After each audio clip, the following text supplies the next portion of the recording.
আসসালামু আলাইকুম dear students, কি অবস্থা সবার? আশা করি সবাই খুব ভালো আছো এবং সুস্থ আছো। ওকে, অলরেডি আজকে শুরুতেই অনেকজন জয়েন দিয়ে ফেলেছো, কারণ তোমাদেরকে আগে আগে ইনভাইটেশন জানানো হয়েছিল। তোমরা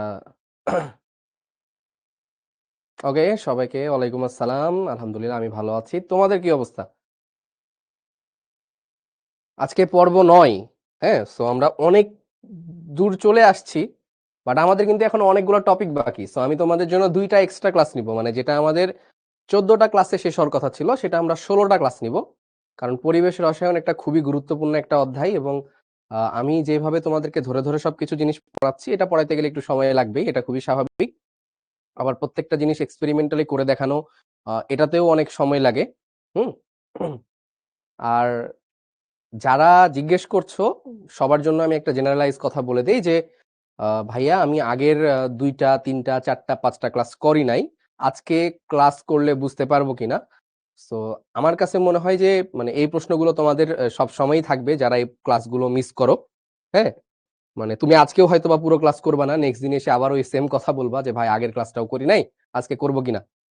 তো আজকের টপিকটা একদমই নতুন একটা টপিক। সো আগের কোনো জিনিস না পড়লেও কোনো সমস্যা নাই, আজকের টপিক তুমি বুঝতে পারবা, ঠিক আছে?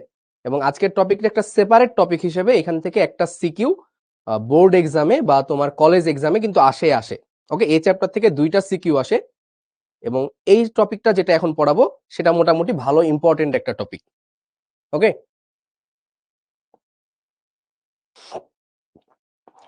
ওকে।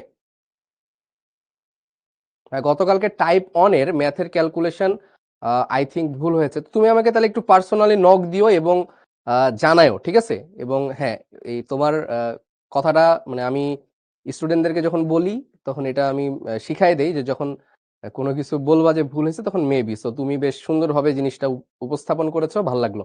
হ্যাঁ, সো ভুল হইতেই পারে। হ্যাঁ, ক্যালকুলেশন মিস্টেক, এটা মানুষের দ্বারা হইতেই পারে। সো তুমি আমাকে পার্সোনালি একটু জানাও, ওকে? আমার আইডি হয়তোবা তোমার কাছে আছে, আমাকে অবশ্যই জানাবা। ওকে,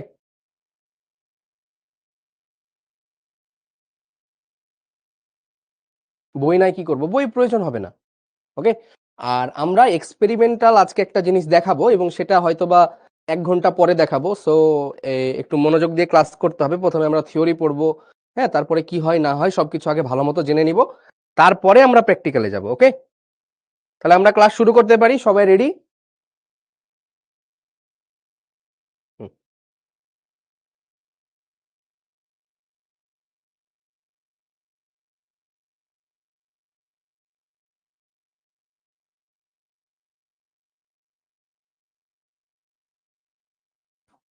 হ্যাঁ, সো তোমরা সেটআপটা দেখলা, এটা দিয়ে আমরা হচ্ছে প্রায় 1 ঘন্টা পরে আমরা এই জিনিসগুলো দেখবো। ওকে, তো চলো আমরা পর্ব 9 শুরু করছি। এবং আমাদের বলতে গেলে যে এই যে এক একটা গ্যাসের সূত্র, ঠিক আছে, যেমন আমরা প্রথমে বয়েল সূত্র পড়লাম, চার্ল সূত্র পড়লাম, গেলুসাক পড়লাম, অ্যাভোগাড্রো পড়লাম, ঠিক আছে, তারপর আদর্শ গ্যাস সমীকরণ পড়লাম, তারপরে আমরা কি দেখলাম বলতো?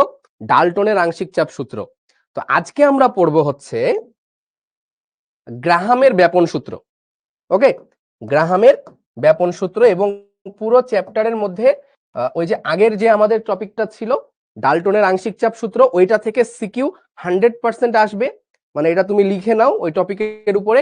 এইখান থেকেও একটা সিকিউ 100% আসবে, এটা টপিকের উপরে লিখে নাও, ঠিক আছে? 100% কমন টপিক। এবং ভাই এটা আমি বলছি, এবং আমার কথা আমি যেটা কমন বলবো সেটা কখনোই তোমার মিস যাবে না। এটুকু তুমি একটা পরীক্ষা না দিলে আসলে বুঝবা না যে আমি যেটা কমন বলি সেটা কখনো মিস যাবে না। ওকে, এবং অনেক সময় এমন হয়েছে আমি যে সিকিউ করিয়েছি হুবহু ওইটাই পরীক্ষাতে আসছে, খালি জাস্ট ডাটা একটু এদিক ওদিক চেঞ্জ করে। ওকে, ঠিক আছে, তাহলে চলো আমরা গ্রাহামের সূত্রটা চাই। তো গ্রাহামের ব্যাপন সূত্র, তো ভাই ব্যাপন কি এটা আমরা আগে একটু দেখবো, ঠিক আছে? তো ব্যাপনের ইংরেজি কি বলো দেখি? একটা আছে হচ্ছে ব্যাপন, তাই না? ব্যাপন। আর একটা খুব সুন্দর জিনিস আছে যেটার নাম কি ভাই? যেটার নাম হচ্ছে নিঃসরণ বা অনুব্যাপন, তাই না? নিঃসরণ, এই বানান কি? নিঃসরণ বানান কি? হ্যাঁ, আমি ইংরেজি পড়ি তো, মানে ইংরেজি যদি আমি কম পারি, বাট এই জিনিসগুলো ইংরেজিতে করে করে আমার ইয়া হয়ে গেছে। বা অনুব্যাপন বলা হয় যেটাকে, অনুব্যাপন। তো এই ব্যাপনটাকে বলা হয় হচ্ছে ডিফিউশন, ঠিক আছে, ডিফিউশন। আর অনুব্যাপন যেটাকে বলা হয় হচ্ছে effusion, diffusion and effusion. So গ্রাহামের এই দুইটা ল, মানে একটাই ল, এটা ব্যাপনের ক্ষেত্রেও প্রযোজ্য, যেটাকে আমরা ডিফিউশন বলি, আর এটা নিঃসরণ বা ইফিউশন এটার জন্য প্রযোজ্য। So Graham's law of diffusion and effusion both কেসে এটা ভ্যালিড হবে। ওকে, নিঃসরণ, তাই না, এটা ব হবে একটা। ওকে, হইল। তাহলে ব্যাপনটা কি ভাই? ব্যাপনটা হচ্ছে কোন পার্টিকেল, ধরো এখানে অনেক হাই ডেনসিটিতে আছে,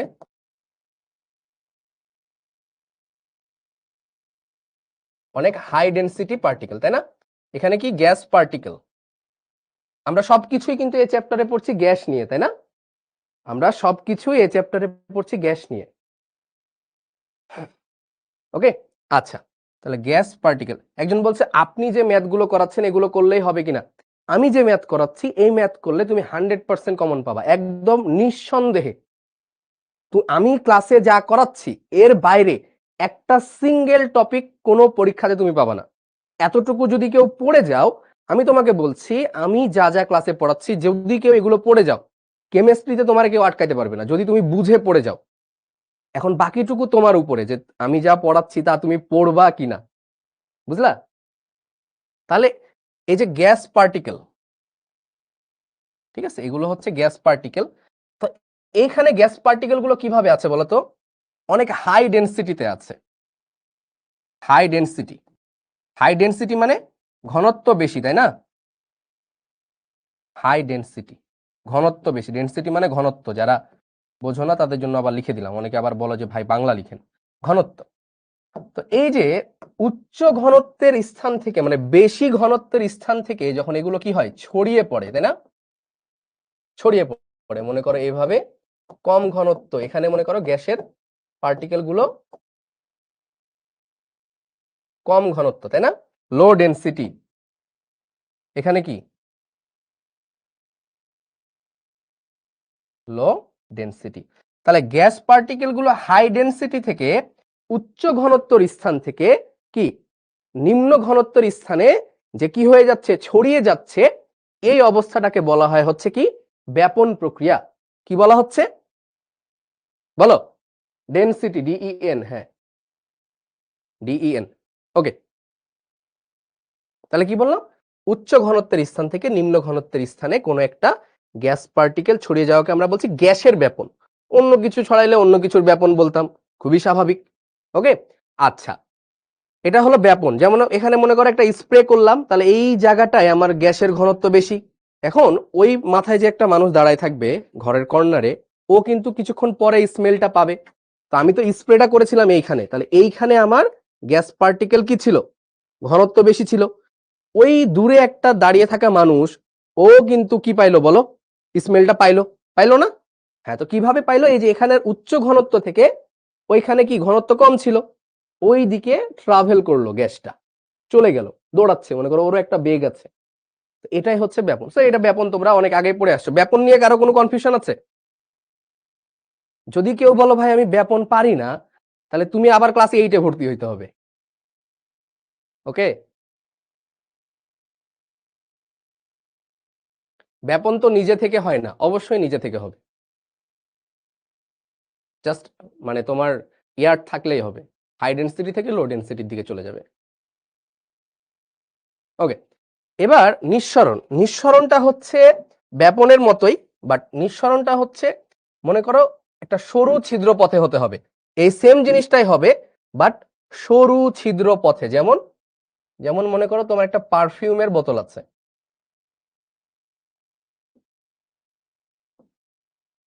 কিসের বোতল ভাই? পারফিউমের বোতল। ওকে, আচ্ছা, এই পারফিউমের বোতলে এইখানে যখন তুমি চাপ দাও তখন কি হয় বলতো? এই যে সরু ছিদ্র পথ, এই জিনিসটাকে যদি আমি জুম করি, মনে করো এই জিনিসটাকে আমি জুম করে দেখাচ্ছি, ঠিক আছে, জুম, জুম করলাম, ঠিক আছে, 100x।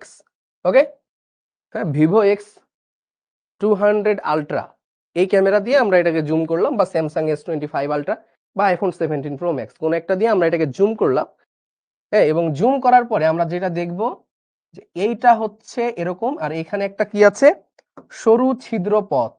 ওকে, কি আছে, সরু ছিদ্র পথ। তো এইখানে গ্যাসের পার্টিকেল গুলো অনেক পার্টিকেল, তাই না? এইখান দিয়ে পার্টিকেল গুলো কি হচ্ছে, বের হচ্ছে, একটা সরু ছিদ্র পথ দিয়ে, তাই না? এবং এখানে ঘনত্ব এর তুলনায় কম। তাহলে এই যে সরু ছিদ্র পথ দিয়ে যখন কোনো গ্যাস বের হয় তখন সেটাকে আমরা কি বলি, নিঃসরণ। সো নিঃসরণের সময় কিন্তু একটা তোমাকে চাপ দেওয়া লাগে বা একটা ফোর্স দেওয়া লাগে। ওকে, বুঝলা? নিঃসরণ বোঝা গেল? তাহলে এই হচ্ছে নিঃসরণ। তাহলে এই ব্যাপন আর নিঃসরণ এই দুইটা জিনিস আমরা দেখে ফেললাম, এটা তোমরা আগেই পড়ে আসছো, ডিফিউশন এন্ড ইফিউশন। সো এরপরে যেটা হবে, এরপরে কিন্তু এটুকু হলো নিঃসরণ, এখানে যে প্রসেসটা হইলো এটুকু হচ্ছে ইফিউশন, তাই না? ইফিউশন। এবং এই ইফিউশনের পরে দেখো এখানে তো ডেনসিটিটা অনেক ম্যাক্সিমাম ছিল, তারপরে এখানে ডেনসিটি মোটামুটি, তাই না? এখানে ডেনসিটি মোটামুটি, এরপরে কি হবে, পুরো রুমে ছড়িয়ে যাবে। হ্যাঁ, এরপরে কি হবে, পুরো রুমে, মনে করো এখানে ঘনত্ব একদম অল্প অল্প অল্প অল্প অল্প অল্প অল্প, তারপরে এখানে চলে যাচ্ছে, তাই না? এদিকে চলে যাচ্ছে, এইদিকে চলে যাচ্ছে। তাহলে নিঃসরণ হইলো, এবং নিঃসরণের পরে কি হয়, মানে ইফিউশনের পরে তারপরে হয় হচ্ছে ডিফিউশন, মানে ব্যাপন। ওকে, তার মানে স্প্রে যখন করা হয় তখন প্রথমে ঘটে নিঃসরণ, তারপরে ঘটে হচ্ছে কি, ব্যাপন। That's it. ক্লিয়ার? তাহলে কারো কোনো প্রশ্ন আছে এটুকুর মধ্যে? প্রশ্ন থাকলে উত্তর দিব না এখানে, কারণ এটুকু মানে তুমি আগে থেকে জানো, হ্যাঁ, এবং এগুলা থেকে পরীক্ষাতে এমসিকিউ আসতে পারে 2-1টা, নট মোর দ্যান দ্যাট।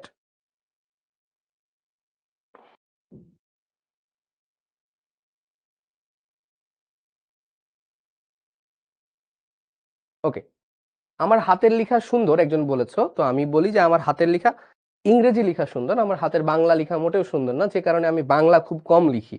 দেখবা বোর্ডে লেখার সময় আমি ইংরেজি লেখাটা অনেক বেশি লিখি, বুঝলা? একজন বলছে নোট করবা, না না কেন নোট করবা, তুমি তো কি বলে, আহ, ঈশ্বরচন্দ্র বিদ্যাসাগর, তুমি শেরে বাংলা একে ফজলুল হক, তুমি কেন নোট করবা, দরকার নাই। তুমি একবার চোখে দেখছো মানে সারা জীবন তোমার মনে থাকবে। হায় রে আল্লাহ, এটা বলে তুমি নিজেকে কেন ছোট করছো?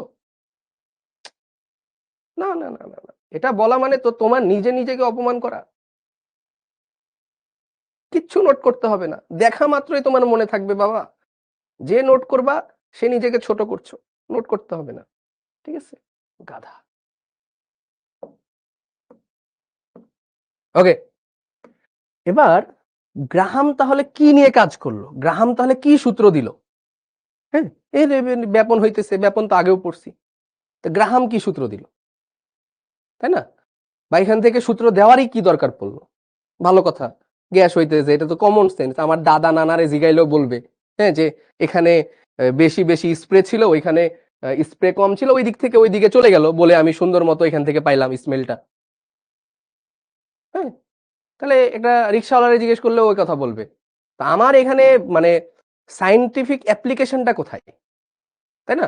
সায়েন্টিফিক অ্যাপ্লিকেশনটা কোথায়, আমি সেখানে আসছি, আমি তোমাদেরকে ভালো মতো ব্যাখ্যা করব যে সায়েন্টিফিক অ্যাপ্লিকেশনটা আমরা অনেক সময় জানি না। বাট গ্রাহামের মানে যখন ধরো যে দুইটা গ্যাস আছে, এখন কোন গ্যাসটা বেশি দ্রুত যাবে, কোন গ্যাসটা আস্তে আস্তে যাবে, এটা কিন্তু জানাটা আমাদের জন্য জরুরি। এটা কিন্তু জানাটা আমাদের জন্য জরুরি, যে কোন গ্যাস কত স্পিডে যাইতে পারে, বুঝলা না? এটা কিন্তু আমাদের জন্য জানা জরুরি।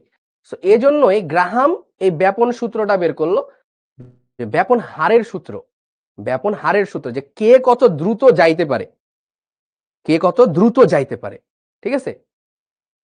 আচ্ছা, চলো তাহলে আমরা পড়বো হচ্ছে কি, law of law of diffusion, মানে একই সূত্র, ডিফিউশনের জন্য যা হবে ইফিউশনের জন্য কাছাকাছি একই হবে, ডিফিউশন অথবা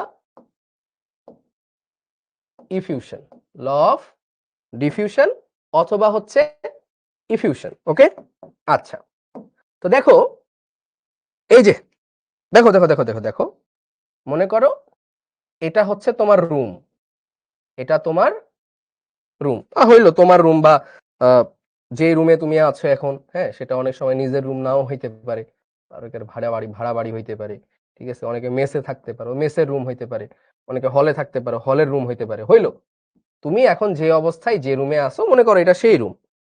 এখন এই রুমে দুইটা পার্টিকেল দেওয়া হইলো, একটা হচ্ছে সাদা পার্টিকেল আর আরেকটা হচ্ছে হলুদ পার্টিকেল, ঠিক আছে, দুইটাই গ্যাস। তো এটা হচ্ছে গ্যাস এ, এটা হচ্ছে gas B, gas B, gas A এবং গ্যাস বি, এরা খুব সুন্দর করে ছোটাছুটি করে যাবে, ঠিক আছে। এখন মনে করো যে এই গ্যাস এ এবং গ্যাস বি এর মধ্যে কে আগে দৌড়ায় যাইতে পারবে। মনে করো তুমি এখানে দাঁড়ায় আছো, ডাকতেছো গ্যাস এ দৌড় দে, গ্যাস বি দৌড় দে, দুজনে একসাথে দৌড় দে, ঠিক আছে। এখন দুইজন মনে করো একসাথে দৌড় দিছে, কে তোমার কাছে দৌড়ায় আগে আসবে, এই জিনিসটা এখন গ্রাহামের জানতে খুব ইচ্ছা হইলো যে কে আগে দৌড়ায় আসতে পারে। তো গ্রাহাম মেলা পরীক্ষা টরীক্ষা করলো, হ্যাঁ, অনেক কিছু করলো, ভুগিচুগি করলো, ভুগিচুগি করে 1829 সালের দিকে, 1829 সালের দিকে, হ্যাঁ, 1829 সালের দিকে, কত দিকে, 1829, কি নাম, গ্রাহাম, টমাস গ্রাহাম মেবি ফুল নাম। তো উনি তখন বলল যে কোনো একটা গ্যাসের ব্যাপন হার, কি নাম, ব্যাপন হার, ঠিক আছে, কোন একটা গ্যাসের ব্যাপন হার। তো ব্যাপন হারকে আমাদের বইগুলোতে প্রকাশ করে আর দিয়ে, কি দিয়ে, আর দিয়ে, আর মানে কি, ব্যাপন হার, মানে কে কত দ্রুত যাইতে পারবে, ঠিক আছে, ব্যাপন হার। এটা কিসের সমানুপাতিক, 1/√ডি, মানে ব্যাপন হার হচ্ছে, এবং এখানে অবশ্যই কি টেম্পারেচার এন্ড প্রেসার কনস্ট্যান্ট, টিপি কনস্ট্যান্ট, টিপি কনস্ট্যান্ট, এটা লিখতে হবে। তাহলে ব্যাপন হার লিখো ভাই, লিখো, ব্যাপন হার, সব ক্লিয়ার হবে, জাস্ট লিখতে থাকো, বুগি নাই করবা না, লিখতে থাকো, ক্লিয়ার হয়ে যাবে। ব্যাপন হার গ্যাসের ঘনত্বের, গ্যাসের ঘনত্বের কি, বর্গমূলের, বর্গমূলের ব্যস্তানুপাতিক। ব্যাপন হার গ্যাসের ঘনত্বের বর্গমূলের ব্যস্তানুপাতিক, ঘনত্ব কথাটা প্রথমে আসলো, ঠিক আছে। এখন ঘনত্বটা দিয়ে আমরা জেনারেলি ম্যাথ করি না, আমরা চলে যাই হচ্ছে আণবিক ভরে, যেটা তোমরা সরাসরি পড়ে আসছো। বাট ফর্মুলাটা কিন্তু যখন দেওয়া হয় তখন বলা হয় কি, ঘনত্বের কথা বলা হয়, ওকে, মানে একদম যে কথাটা ডিরেক্টলি বলে, ঘনত্ব, ডেনসিটি, যার ঘনত্ব বেশি, ঠিক আছে, সে আস্তে আস্তে আস্তে আস্তে, আর যার ঘনত্ব কি কম সে একদম দুম করে দৌড়াবে। মনে করা হচ্ছে কি, এই যে, আচ্ছা আমরা আগে আগে ঘনত্বটা থেকে যাই, কারণ ঘনত্বের একটা ফর্মুলা পড়িয়েছিলাম ভাই, মনে আছে? তো ঘনত্বটাকে আমরা ডি না লিখে রো লিখতে পারি, কোনো সমস্যা নাই, রো লিখো যাও, rho, rho, rho, rho, rho মানে কি, ঘনত্ব। What is rho, density, density, এটাকে ডেনসিটি না লিখে বাষ্প ঘনত্ব লিখে, আমি পরে বলছি বাষ্প ঘনত্বটা কি, আসলে গ্যাসের তো আর ওইরকম ডেনসিটি হয় না, বাষ্প ঘনত্ব লিখতে হয়। আচ্ছা এটা আমি পরে বলছি বাষ্প ঘনত্ব কি। একটা জিনিস তোমরা পড়ছো না ভাই, পড়াইছি না, rho equal PM divided by RT, পড়ছো এই ফর্মুলা, এই যে অনেক আগে পড়াইছি, হ্যাঁ, 1900 কটকটি সালে, rho equal to PM by RT, ম্যাথও করানো হয়েছিল, ম্যাথও করানো হয়েছিল, ঠিক আছে। এক গাধা বলছে আর কি, লিখাই আছে গাধা, ব্যাপন হার, ঠিক আছে, হ্যাঁ, rho equal to PM by RT।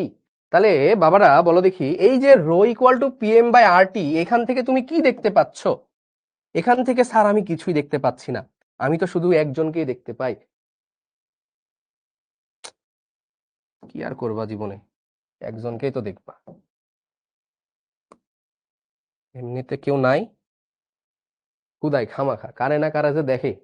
আচ্ছা হইলো, তাহলে ঘনত্ব সমানুপাতিক হচ্ছে আণবিক ভর, এম হচ্ছে আণবিক ভর, ঠিক আছে? তার মানে আমি এই জিনিসটাকে মডিফাই করে লিখতে পারি আর প্রপোর্শনাল টু 1/√m লিখতে পারি, 1/√m। ওকে, তার মানে ব্যাপন হার হচ্ছে আণবিক ভরের ব্যস্তানুপাতিক, ব্যাপন হার হচ্ছে আণবিক ভরের ব্যস্তানুপাতিক। তার মানে এই কথাটা এটাই বোঝায়, এই কথাটা কি বোঝায় বলতো ভাই? এই কথাটা বোঝায় যে কোনো গ্যাসের যদি আণবিক ভর বেশি হয় তাহলে সে কি আস্তে আস্তে দৌড়াবে, তার রেট কম হবে, ব্যাপন হার কম হবে। আর কোনো গ্যাসের আণবিক ভর যদি কম হয় তাহলে তার ব্যাপন হার হবে বেশি। এই কথাটাই এখানে মিন করে। এখন ভাই অনেকে বুঝতে পারতেছে না যে কি হবে, কেন, কি, কিরকম। হ্যাঁ, তার এটার জন্য খুব সহজ একটা এক্সাম্পল আছে। মনে করো হু ইজ দিস, এটা আমাদের শিখর কোন একটা মেন্টর, তাই না? এটা আমাদের শিখর কোন একটা মেন্টর। তোমরাই বলো এই মেন্টরটার নাম কি? আর এটা মনে করো আমাদের শিখর আরো একটা মেন্টর। ঠিক আছে, ঠিক আছে, দুইজন আমাদের মেন্টর আছে শিখর, আমরা দুইজনকে নিয়ে ফেললাম। তাহলে এটা ওনার নাম কি?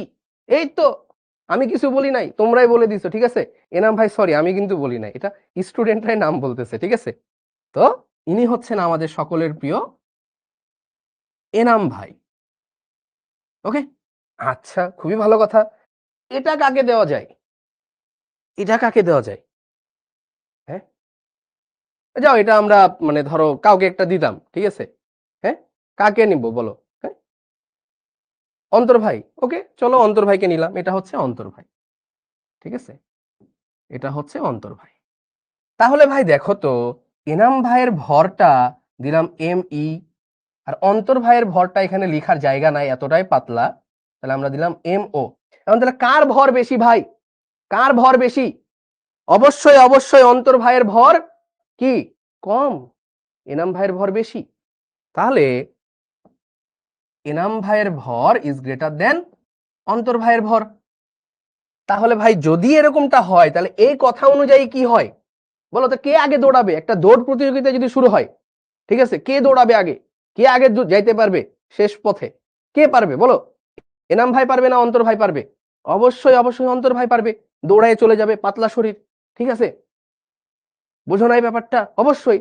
তাহলে যার ভর কম সে কি আগে আগে দৌড়ায় যাবে, তার ব্যাপন হার বেশি। এটাই তো বলছে, ভর বেশি ব্যাপন হার কম, ভর কম ব্যাপন হার বেশি। বোঝো নাই? ঠিক আছে, তো এটা তো আমরা দিলাম একটা এক্সাম্পল। এখন মনে করো একটা গ্যাস, গ্যাস দিয়ে একটা যদি এক্সাম্পল দিই আমি তোমাকে, হ্যাঁ, এই গোলাপি কালার নিয়ে নাও। তারপরে ধরো আমি তোমাকে বললাম একটা জায়গায় আছে নাইট্রোজেন গ্যাস, একটা জায়গায় আছে অক্সিজেন গ্যাস, কার ব্যাপন হার বেশি ভাই? কে আগে আগে দৌড়াইতে পারবে, কে দ্রুত যাইতে পারবে, কার ব্যাপন হার বেশি?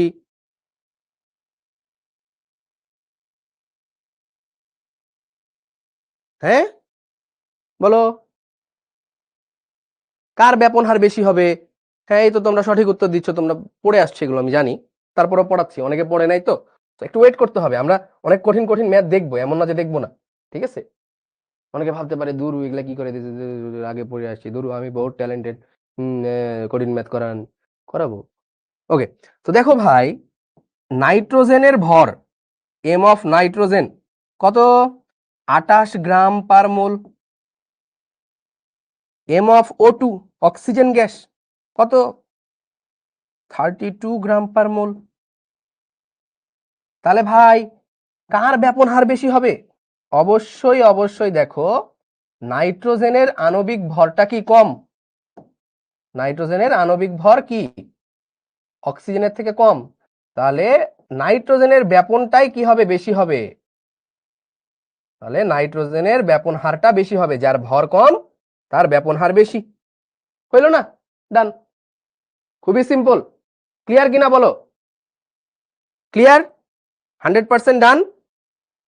এটা তোমার হচ্ছে ইয়ার একক, খালি 28 গ্রাম বললে হবে? 1 মোল নাইট্রোজেনের ভর 28 গ্রাম, গ্রাম পার মোল।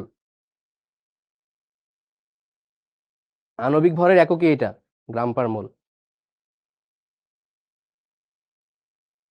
শাওন ভাইয়া কি শিখতে ক্লাস করাবে না? কেন করাবে না বলো বাবা, কেন করাবে না? অবশ্যই করাবে।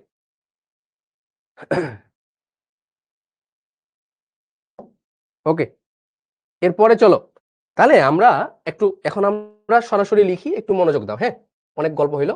তাহলে আর সমানুপাতিক 1/√m। ওকে, 1/√m। তাহলে আর ইকুয়াল, তাহলে সমানুপাতিক চিহ্ন উঠালে একটা সমানুপাতিক ধ্রুবক নেওয়া লাগে, তাহলে k ইন্টু 1/√m, তাই না? এই কিনা? এক্স্যাক্টলি এটাই। তাহলে ভাই দেখো, তাহলে আমি যদি দুইটা ইকুয়েশন লিখি, হ্যাঁ, তাহলে এটা যেটা হয় যে আর ইন্টু √m ইকুয়াল টু হচ্ছে কনস্ট্যান্ট। তাহলে আর ইন্টু √m মানে এটা হচ্ছে কনস্ট্যান্ট। তাহলে আমি কি লিখতে পারি?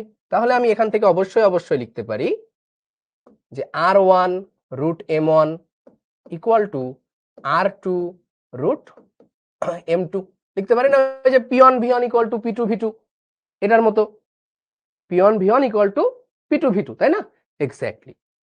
তাহলে বলো দেখি ভাই, তাহলে এখানে আমি লিখতে পারি না R2টা যদি এ পাশে নিয়ে আসি, তাহলে R1/R2 ইকুয়াল হচ্ছে √M2/M1।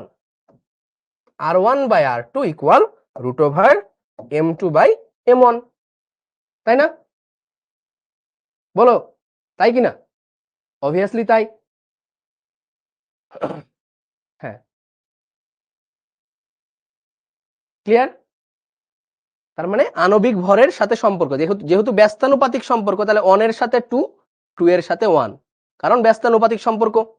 তাহলে এটা আমরা পেয়ে গেলাম। আবার যদি আমরা ডি দিয়ে লিখি, মানে ঘনত্ব দিয়ে লিখি, তাও আমরা লিখতে পারবো, মানে R1/R2 ইকুয়াল √M2/M1 ইকুয়াল √ρ2/ρ1, কারণ এটা আবার সমানুপাতিক, তাহলে 2 এর সাথে 2, 1 এর সাথে 1, এটা আমরা লিখতে পারি। সো এতদূর পর্যন্ত তোমরা কি করছো ভাই বলো তো? এতদূর পর্যন্ত তোমরা অনেকে এসএসসি তে পড়ে আসছো, এবং এরপরে এখন শুরু হবে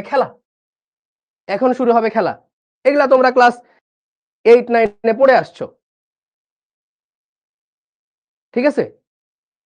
9 পড়ছো, মেবি তোমরা 10 পড়ছো, সো এটা তোমরা পড়ে আসছো। বাট আমরা এখন শুরু করব মেইন খেলা। কি কি হইতে পারে, কেন হইতে পারে, কিভাবে হইতে পারে, ঠিক আছে? তাহলে এতদূর পর্যন্ত সবার ক্লিয়ার?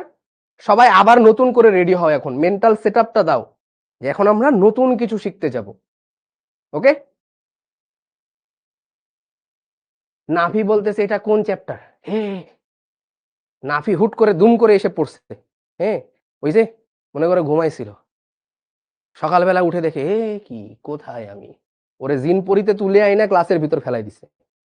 বলে কি পড়াইতেছে, কোন চ্যাপ্টার, কোন সাবজেক্ট, কিছুই জানি না। কি একটা অবস্থা।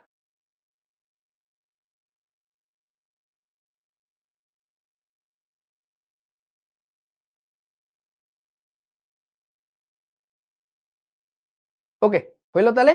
ওকে, তাহলে এটা দিয়ে তো আমরা ম্যাথ করতেই পারি চাইলে, এটা দিয়ে অনেকগুলো ম্যাথ হয়ে যাবে। বা কোন গ্যাসের ব্যাপন হার কম বেশি, এগুলা তোমরা এমনিতে পেরে যাবা, ওইটা খুব বিষয় না। আণবিক ভর যার কম তার ব্যাপন হার বেশি, এটা এমনিতেই হয়ে যাবে। এখন তোমাকে জানতে হবে কিছু টার্ম, আমি লিখছি, এগুলো বেশ সুন্দর করে বুঝবা। ওকে, এই জিনিসগুলো বইয়ে নাই, তুমি আদার্স কোনো টিচারের কাছে খুব কম পাবা।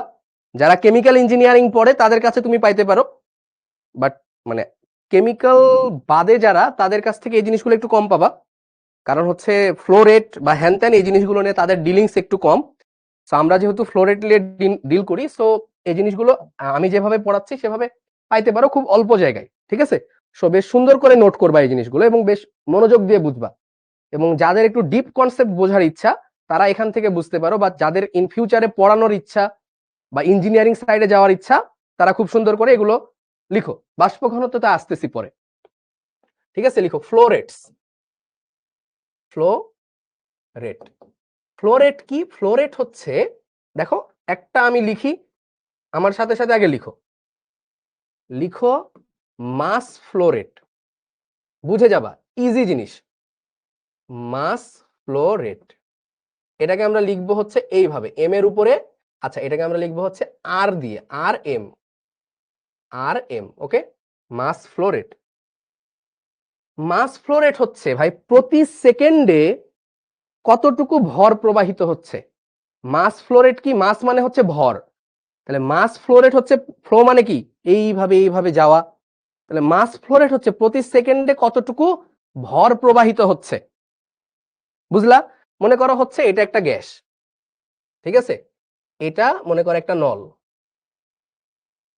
এই নলের মধ্য দিয়ে কি যাচ্ছে, গ্যাস যাচ্ছে, এই নলের মধ্য দিয়ে গ্যাস যাচ্ছে, তো গ্যাসের তো একটা ভর আছে তাই না, যে এখানে মনে করো তুমি 10 সেকেন্ড টাইম ওয়েট করলা, দিয়ে দেখলা 10 সেকেন্ডে এতটুকু ভর যাচ্ছে, তাহলে প্রতি সেকেন্ডে যতটুকু ভর এর মধ্য দিয়ে বের হবে, প্রতি সেকেন্ডে এর মধ্য দিয়ে যতটুকু ভর বের হবে সেটাকে আমরা বলবো কি, মাস ফ্লো রেট বা ভর প্রবাহের হার। কি, ভর প্রবাহের হার।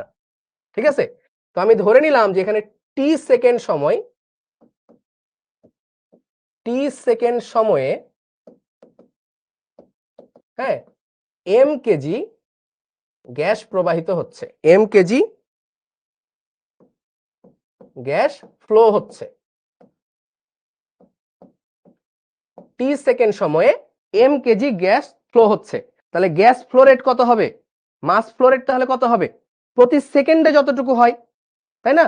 আবার যে রেট মানে তো জানোই টি দিয়ে ভাগ, তাহলে মাস ফ্লো রেট মানে কি, ভর ভাগ সময়, ভর ভাগ সময়, তাহলে কি হবে বলো তো, mass flow rate R M কি হবে বলো, হ্যাঁ ওই যে টি সেকেন্ডে প্রবাহিত হয় এম কেজি, তাহলে 1 সেকেন্ডে প্রবাহিত হবে কি এম বাই টি কেজি, তাই না, তাহলে আর এম কি, তাহলে আর এম হচ্ছে M by T, mass flow rate কি এম বাই টি, তাহলে মাস ফ্লো রেট কি এম বাই টি। ভাইয়া বাংলা ভার্সনে ভর্তি হয়েছি, বাংলায় লিখেন, আরে বাংলায় যে বলতেছি এই কথাগুলো তো বোঝো, আমি না যে ইংরেজিতে বলতেছি, বাংলায় কি বোঝো না, আমি যে বলতেছি এটা তো বোঝো, তাহলে এটা লিখে ফেলো না বাবা, একটু পরিশ্রমী হও, একটু উদ্যোগী হও। সবসময় কি এক্সকিউজ করলেই সবকিছু সমাধান হয়, এক্সকিউজ করলে কিন্তু সমাধান হয় না, বুঝলা। সো একটু লিখে ফেলো, আমি তো বলছি যে টি সেকেন্ডে ভর প্রবাহিত হয় এম কেজি, 1 সেকেন্ডে ভর প্রবাহিত হয় এম বাই টি কেজি, তাহলে মাস ফ্লো রেট কি, এই যে 1 সেকেন্ডে যতটুকু ভর প্রবাহিত হয় সেটা হচ্ছে মাস ফ্লো রেট। ওকে, তাহলে এম বাই টি, মাস মানে ভর, মাস মানে ভর। আচ্ছা, তাহলে গেল, তাহলে এটা হচ্ছে মাস ফ্লো রেট। তাহলে তোমাকে যদি বলা হয় যে R one by R two, তুমি একটু আগে পড়ে আসছো R one by R two মানে হচ্ছে M one by M two, এটা তো sorry M two by M one, M two by M one equal, তুমি আবার পড়ে আসছো rho two by rho one equal to কি হবে বলো তো ভাই, মাস ফ্লো রেট। এটা যদি এখন আমি মাস ফ্লো রেট বিবেচনা করি, তাহলে আর ওয়ান মানে কত ভাই, আর ওয়ান মানে হচ্ছে M one by T one, R two মানে কি M two by T two, R two মানে হচ্ছে M two by T two, তাই না। তাহলে এটাও কিন্তু তুমি একটা নতুন ফর্মুলা পাইলা, ঠিক আছে, এটা হচ্ছে ভর, এটা হচ্ছে আণবিক ভর, তাহলে আর ওয়ান মানে কি M one by T one, R two মানে M two by T two. Okay, done. Okay, তাহলে এই গেল হচ্ছে ভর প্রবাহের হার, ঠিক আছে। এম কি, এম হচ্ছে ভর, বুদ্ধি থাকলে বুঝে নিবা, কারণ ওই যে এম কেজি লিখা আছে। তাহলে এটা গেল হচ্ছে কি মাস ফ্লো রেট, মাস মানে ভর। এবার লিখো হচ্ছে ভলিউমেট্রিক ফ্লো রেট, লিখো ভলিউম ফ্লো রেট বা ভলিউমেট্রিক বলা হয় এটাকে, বাট তোমাদের জন্য ভলিউম লিখলাম, যাও ভলিউমেট্রিক ফ্লো রেট, ঠিক আছে, এটাকে আমরা লিখবো আর ভি। ভলিউম মানে কি, ভলিউম মানে ভাই আয়তন, আয়তন, এই ফ্লো মানে প্রবাহ, ফ্লো মানে প্রবাহ, রেট মানে হার, তাহলে আয়তন প্রবাহ হার, ভলিউমেট্রিক ফ্লো রেট। তাহলে ভাই কি হবে, প্রতি সেকেন্ডে কত আয়তনের গ্যাস যাচ্ছে, মানে এই যে আমার টিউব, ঠিক আছে, এই যে আমার টিউব, এগুলা না বুঝলে কিন্তু ম্যাথে ডাব্বা মারবা ভাই, মনে করো না ওই এসএসসির বেসিক দিয়ে হয়ে যাবে, বুঝলা। বইয়ে এক গোজামিল করা, গান্ডুমার্কা ভাবে লিখা, বাংলাদেশের প্রত্যেকটা বইয়ে এই টপিক গান্ডুমার্কা ভাবে লিখা। আমি চাই না আমার স্টুডেন্টরা মানে ওইটা পড়ে ওই মানে গান্ডুগিরি করুক, ভালো মতো পড়ো, তুমি নিজে পারবা আর 10 জনকে বুঝাইতে পারবা। ওকে, আচ্ছা আচ্ছা, তাহলে দেখো এখান দিয়ে মনে করো কি গ্যাস প্রবাহিত হচ্ছে, তা গ্যাসের তো ভাই একটা আয়তন আছে, তাই না? একটা আয়তন আছে না গ্যাসের? হ্যাঁ, ভি আয়তন। তো মনে করো টি সেকেন্ডে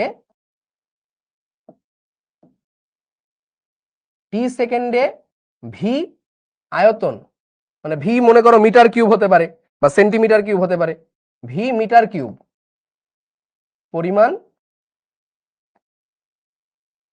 গ্যাস প্রবাহিত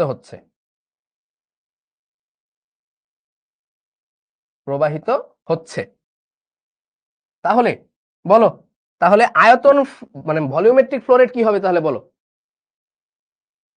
ভলিউমেট্রিক ফ্লো রেট কি হবে তাহলে? আজকে ক্লাস কিন্তু অলমোস্ট 2 ঘন্টা হবে, হ্যাঁ, এটা মাথায় রেখো। তাহলে ভলিউমেট্রিক ফ্লো রেট কি হবে বলো বলো?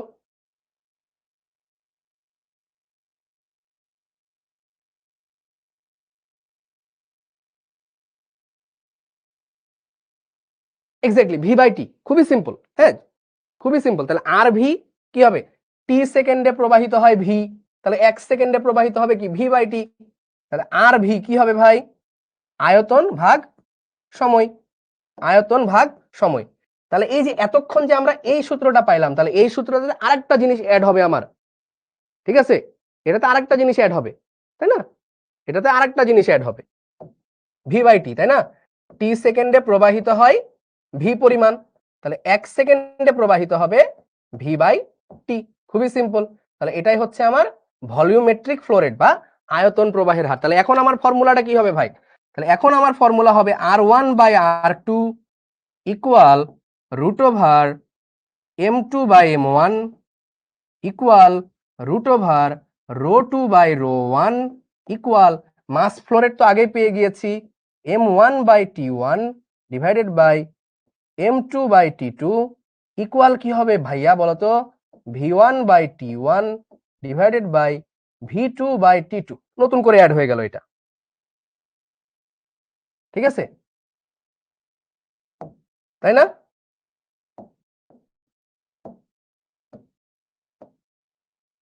ক্লিয়ার? ক্লিয়ার বলো?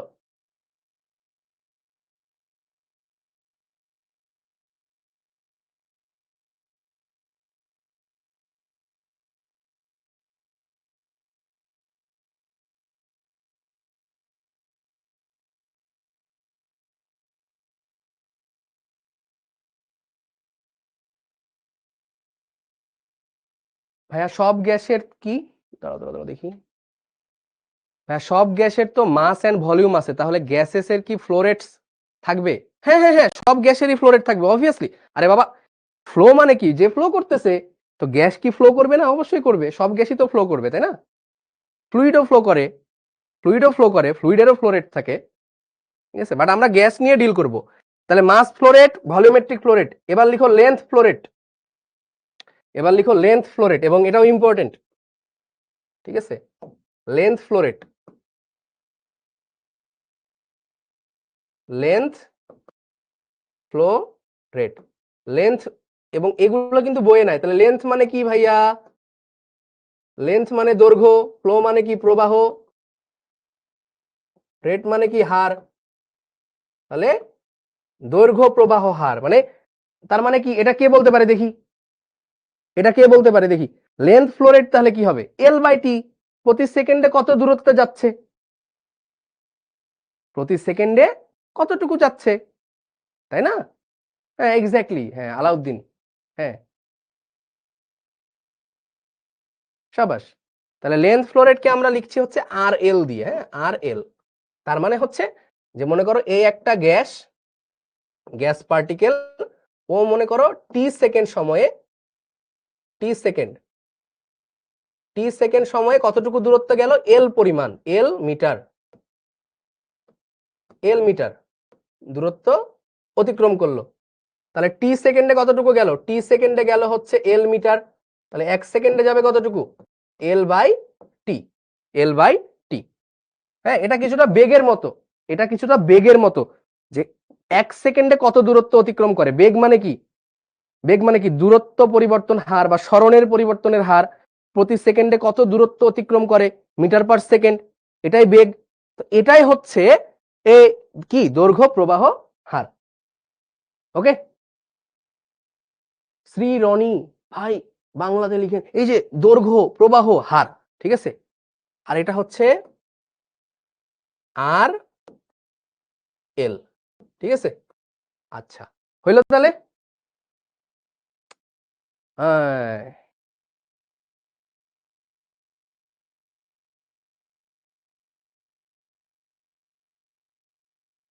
ঠিক আছে, তাহলে বলো এবার নতুন সূত্র কি হবে? তাহলে আর এল ইকুয়াল হবে কি বলো? এল ডিভাইডেড বাই টি। এল মানে কি? এল মানে হচ্ছে দূরত্ব। এল মানে হচ্ছে দূরত্ব, কতটুকু দূরত্ব অতিক্রম করেছে, কতটুকু দূরত্ব বা কতটুকু দৈর্ঘ্য অতিক্রম করেছে। বুঝলা? বুঝলা? সাবাস। হ্যাঁ, যেমন মনে করো এরকম, তাহলে তাহলে আমার নতুন ফর্মুলাটা কি দাঁড়াবে? R one by R two equal কি হবে ভাইয়া? Root over M two by M one equal root over rho two by rho one equal, যদি মাস ফ্লো রেট দেওয়া থাকে তাহলে M one by T one M two by T two, যদি আয়তন flow rate দেওয়া থাকে তাহলে V one by T one divided by V two by T two equal, হ্যাঁ বলো ইকুয়াল কি হবে? যদি আমার লেন্থ ফ্লো রেট দেওয়া থাকে তাহলে L one divided by T one divided by L two divided by T two. কেউ আবার বললো না এটা বাংলায় লিখতে।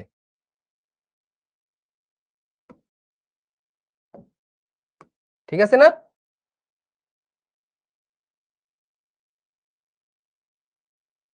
ক্লিয়ার? সো এই তিনটা জিনিস কিন্তু ভাই বইয়ে নাই, এই তিনটা জিনিস বইয়ে নাই।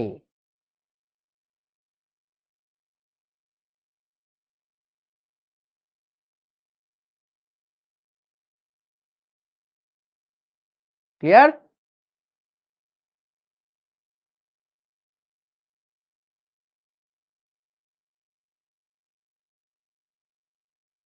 এই হচ্ছে গ্রাহামের গ্যাস ব্যাপন সূত্র, মানে তোমাকে এইভাবেই পড়তে হবে। এইভাবে যদি তুমি না বোঝো তাহলে তুমি অনেক ম্যাথই পারবা না, ঠিক আছে, অনেক ম্যাথই তুমি পারবা না। এখন এই যে সবগুলো সূত্র পড়লাম, এই সবগুলো সূত্রতে কি কনস্ট্যান্ট বলো তো ভাই? কি কি কনস্ট্যান্ট? একটু কথাবার্তা বলি এবার। এই যে সবগুলো সূত্র বললাম, এখানে কি কি কনস্ট্যান্ট?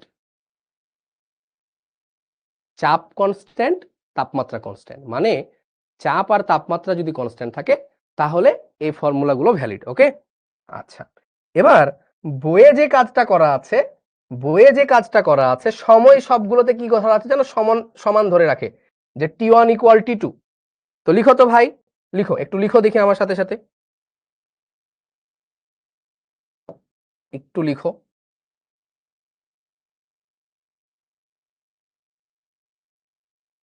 বইয়ে যে কাজটা করা আছে, মানে বই তো সবসময় কি চালাকি করে, ঠিক আছে, কেন জানি এই জিনিসগুলো ভালো মতো লিখে না। If T one equal to T two, মানে যদি সময় একই হয়, একই সময় হয়, ওই সূত্রটা বইয়ে লেখা আছে, বাট এটা আলোচনাই করে নাই বই, যে মানে সময় ডিফারেন্ট হলে কি হবে। তাহলে যদি টি ওয়ান আর টি টু সমান হয়, বাংলায় লিখো যদি, ইফ মানে যদি, তাহলে যদি T one equal to T two হয় তাহলে তাহলে কি হবে বলতো? এটা এটা কেটে যাবে, টি ওয়ান টি টু কেটে যাবে, টি ওয়ান টি টু কেটে যাবে, আর এগুলাতে তো টি ওয়ান টি টু নাই।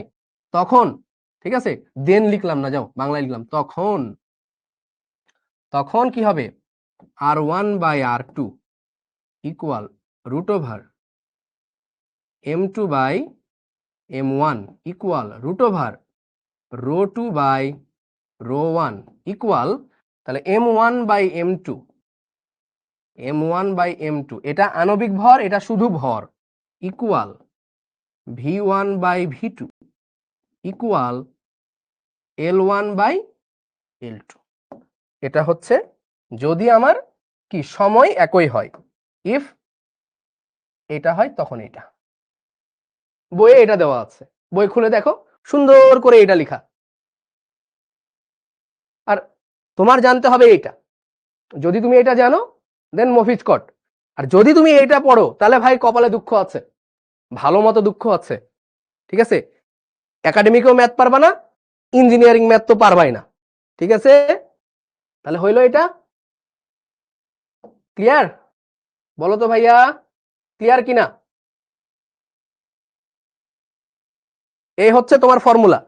যারা শুধু ফর্মুলা মুখস্থ করো তাহলে শুধু ফর্মুলা করে নিবা, ঠিক আছে?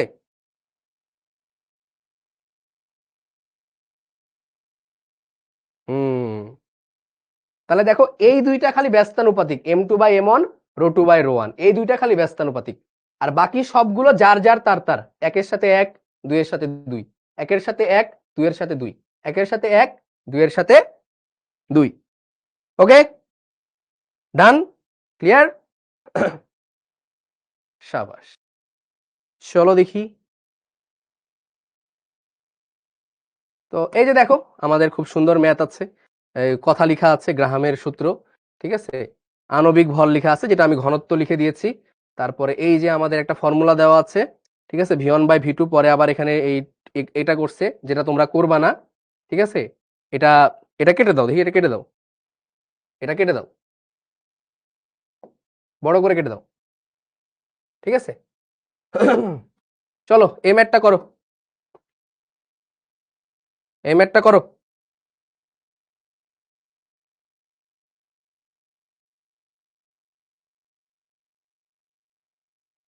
ভাই ভাগ করার কারণ কি? গুণ হইলো না কেন? কি ভাগ করার কারণ কি? সময় দিয়ে ভাগ করার কারণ কি? হার মানে বোঝো না? ঐকিক নিয়মেই তো ভাগ করলাম। করো।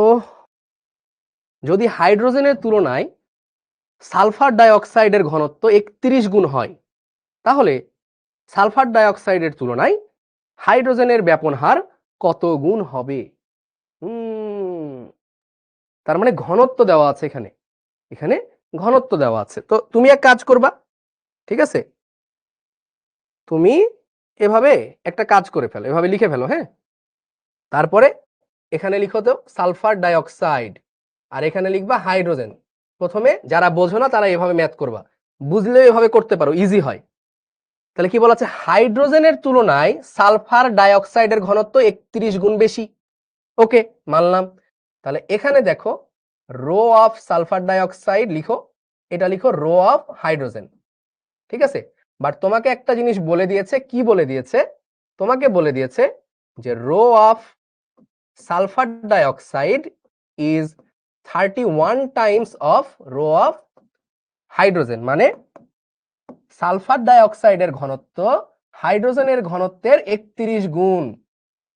এই যে হাইড্রোজেনের তুলনায় সালফার ডাইঅক্সাইডের ঘনত্ব 31 গুণ বেশি, এটা বেশিটা কেটে দাও। এই এমন করে লিখে না, এই ম্যাথ গুলো খুবই কনফিউজিং করে, এরা ইংরেজি থেকে ট্রান্সলেট করে এমন ভাবে, ফালতু গুলা। বেশি মানে আবার 32 গুণ হয়ে যায় তখন। হাইড্রোজেনের তুলনায় সালফার ডাইঅক্সাইডের ঘনত্ব কি 31 গুণ হয়, তাহলে সালফার ডাইঅক্সাইডের তুলনায় ব্যাপন হার, তাহলে ব্যাপন হারটা লিখে ফেলো দেখি। এটার ব্যাপন হার হবে আর অফ সালফার ডাইঅক্সাইড, এটার ব্যাপন হবে আর অফ হাইড্রোজেন। তাহলে তোমার তো পুরো সূত্র লেখার দরকার নাই। পুরো সূত্র কি লেখার দরকার আছে? শুধু রেট আর ডেনসিটি এটা লিখলেই হবে। তাহলে ভাই বলো দেখি, চলো, R of sulphur dioxide divided by R of hydrogen equal root over, তুমি এম দিয়ে করবা না যেহেতু তোমার ঘনত্ব দেওয়া আছে, তাই না? তাহলে তোমার এম দিয়ে করার দরকার নাই। ওকে, ওকে, তাহলে বলো সালফার ডাইঅক্সাইডের কি হবে? রো অফ হাইড্রোজেন হবে divided by rho of SO2। কারণ কি? একের সাথে দুই, দুইয়ের সাথে এক, উল্টা হয়, ব্যস্তানুপাতিক সম্পর্ক। ওকে, তাহলে R of sulphur dioxide divided by R of hydrogen equal, হাইড্রোজেনের ঘনত্ব কত? তো হাইড্রোজেনের ঘনত্ব রো অফ হাইড্রোজেনই রাখো। রো অফ সালফার ডাইঅক্সাইড কত? 31 ইন্টু রো অফ হাইড্রোজেন, তাই না? তাহলে কি হবে? এটা রো অফ হাইড্রোজেন কেটে দাও, তাহলে থাকে কি রুট ওভার 1/31। সালফার হাইড্রোজেনের ব্যাপন হার কত গুণ? তাহলে আর অফ হাইড্রোজেনটা লাগবে। তাহলে এটা যদি তুমি ক্যালকুলেট করো, তো এটা মানে হচ্ছে কি 1 কে রুট করলে 1, তাহলে 1/√31। তাহলে যদি আড়াআড়ি গুণ করো, তাহলে R of hydrogen equal to root over 31 into R of SO2, তাই না? হয়ে গেল, শেষ। এটাই অ্যান্সার। অথবা তুমি ভেঙে লিখতে পারো আর অফ হাইড্রোজেন 5 5 25, 6 6 36, তাহলে 5 পয়েন্ট সামথিং হবে। 5 পয়েন্ট কত আসে?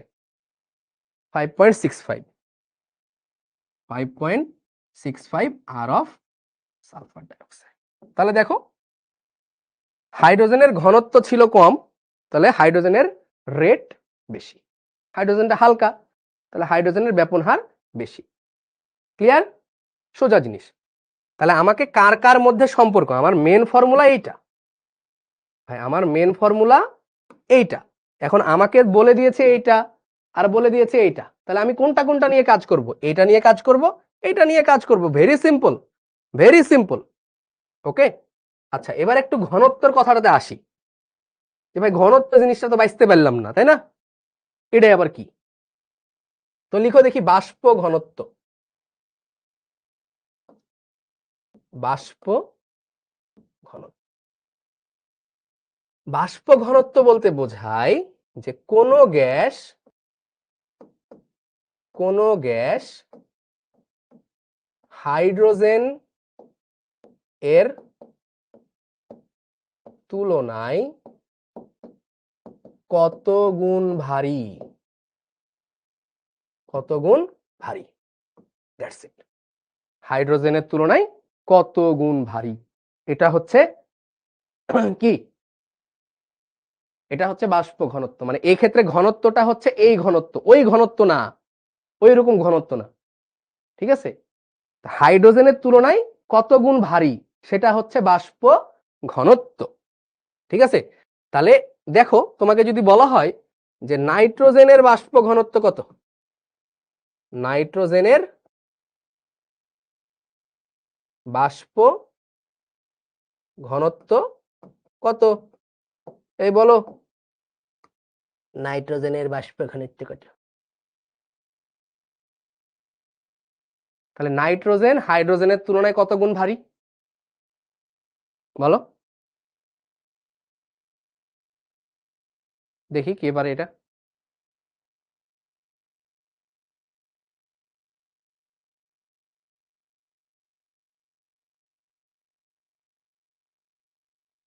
আটাশ গুণ ভারী, 14 গুণ ভারী, 14 গুণ ভাইয়া, 14 গুণ। হাইড্রোজেন H2, আমি লিখেছি H2, তাহলে বলো দেখি এম অফ H2 কত? M of H2, M of H2 হচ্ছে কত? 2। আর এম অফ নাইট্রোজেন কত? নাইট্রোজেন হচ্ছে 28। তাহলে কত গুণ ভারী কিভাবে বুঝবো, তাই না? তাহলে 28 ভাগ 2 কত গুণ ভারী, তাই না? এটা 28, এটা 2, তাহলে 14 গুণ ভারী, তাই না? তাহলে এটাই হচ্ছে নাইট্রোজেনের বাষ্প ঘনত্ব, এটাই হচ্ছে নাইট্রোজেনের বাষ্প ঘনত্ব 14। তাহলে বলো দেখি ভাই সালফার ডাইঅক্সাইডের বাষ্প ঘনত্ব কত? সালফার ডাইঅক্সাইডের বাষ্প ঘনত্ব, যেটা ভ্যাপর ডেনসিটি বলে, হ্যাঁ, এটার ইংরেজি হচ্ছে কি ভ্যাপর ডেনসিটি, ভ্যাপর ডেনসিটি। বলো কত হবে? তাহলে এম মানে সোজা কথায় 2 দিয়ে ভাগ করে দিলেই হয়, 2 দিয়ে ভাগ করে দিলেই হয়। তাহলে এম অফ সালফার ডাইঅক্সাইড কত হবে ভাই? সালফার 32, O2 32, তাহলে কত? 64। আর এম অফ হাইড্রোজেন কত? 2, তাহলে কত হবে? 64/2, তার মানে কত? 32। ঠিক আছে, 32। তো কোয়েশ্চেনে যেটা বলা থাকবে ওই অনুযায়ী করবা, প্যারা নাই। তার মানে একটা জিনিস তুমি পাইলা, কি একটা জিনিস পাইলা বলো তো ভাই? জেনারেল অবস্থায় বাষ্প ঘনত্বটা কি? বাষ্প ঘনত্বটা হচ্ছে আণবিক ভরের অর্ধেক। বাষ্প ঘনত্বটা হচ্ছে আণবিক ভরের অর্ধেক। অনেকে বুঝে না যে কেন অর্ধেক হয়, সরাসরি মুখস্থ করে যে বাষ্প ঘনত্ব হচ্ছে আণবিক ভরের অর্ধেক, সরাসরি মুখস্থ করে।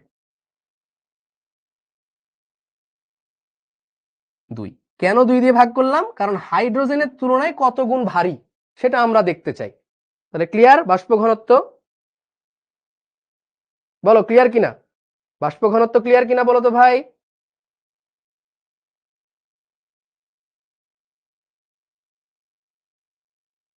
ও এটার একক নাই কেন? কারণ হচ্ছে উপরেও আণবিক ভর নিচেও আণবিক ভর, তাহলে ভাগ করলে কি একক থাকে না? সমজাতীয় রাশির ভাগফলে কোনো একক থাকে না।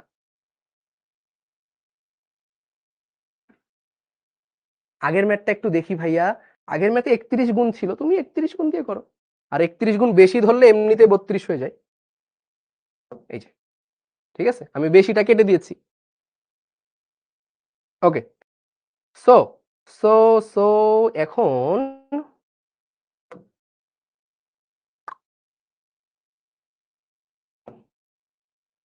এইটা আমরা করি তো, চলো এইটা আমরা করি চলো।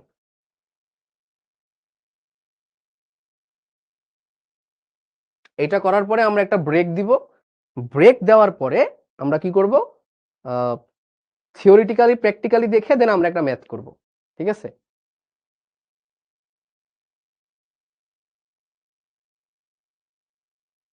হ্যাঁ এক্সপেরিমেন্ট, ব্রেকের পরে এক্সপেরিমেন্ট দেখাবো, ঠিক আছে?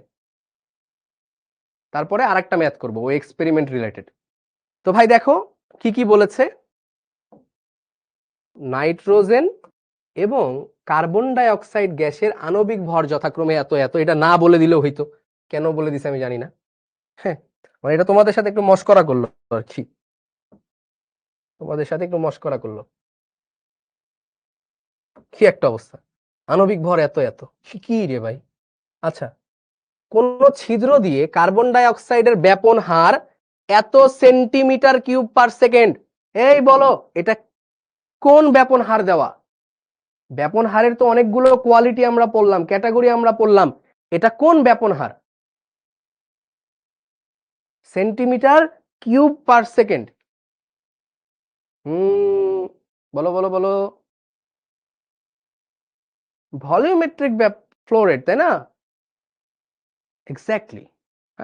তো তুমি যদি ওই টার্মটা না পড়তা তখন তোমার কাছে মনে হইতো কখনো কখনো ব্যাপন হারের একক দেখবা সেন্টিমিটার কিউব পার সেকেন্ড, কখনো কখনো দেখবা কেজি পার সেকেন্ড, কখনো কখনো দেখবা এই মিটার পার সেকেন্ড। তখন তো তুমি আমারে ধরে মারবা যে ভাই কি ব্যাপার, একই জিনিসের তিনটা একক কেন? কারণ 3 রকমের ফ্লো রেট হইতে পারে বা আরো ফ্লো রেট হইতে পারে, যে টাইপের ফ্লো রেট এককটা সেই অনুযায়ী হবে। তার মানে এটা কি দেওয়া ভাই? এইটা কি দেওয়া? এইটা দেওয়া আছে, এটা কিসের? কার্বন ডাই অক্সাইডের। তো ধরলাম আমি এই সাইডটাতে কার্বন ডাই অক্সাইডের জিনিসপত্রগুলো লিখবো আর এই সাইডে আমি লিখবো নাইট্রোজেনের জিনিসপত্রগুলো। তো একটা জিনিস বলে দিয়েছে, M of carbon dioxide, যেটা না বলে দিলেও হইতো, 44 গ্রাম পার মোল। আর এম অফ নাইট্রোজেন যেটা হচ্ছে কত ভাই?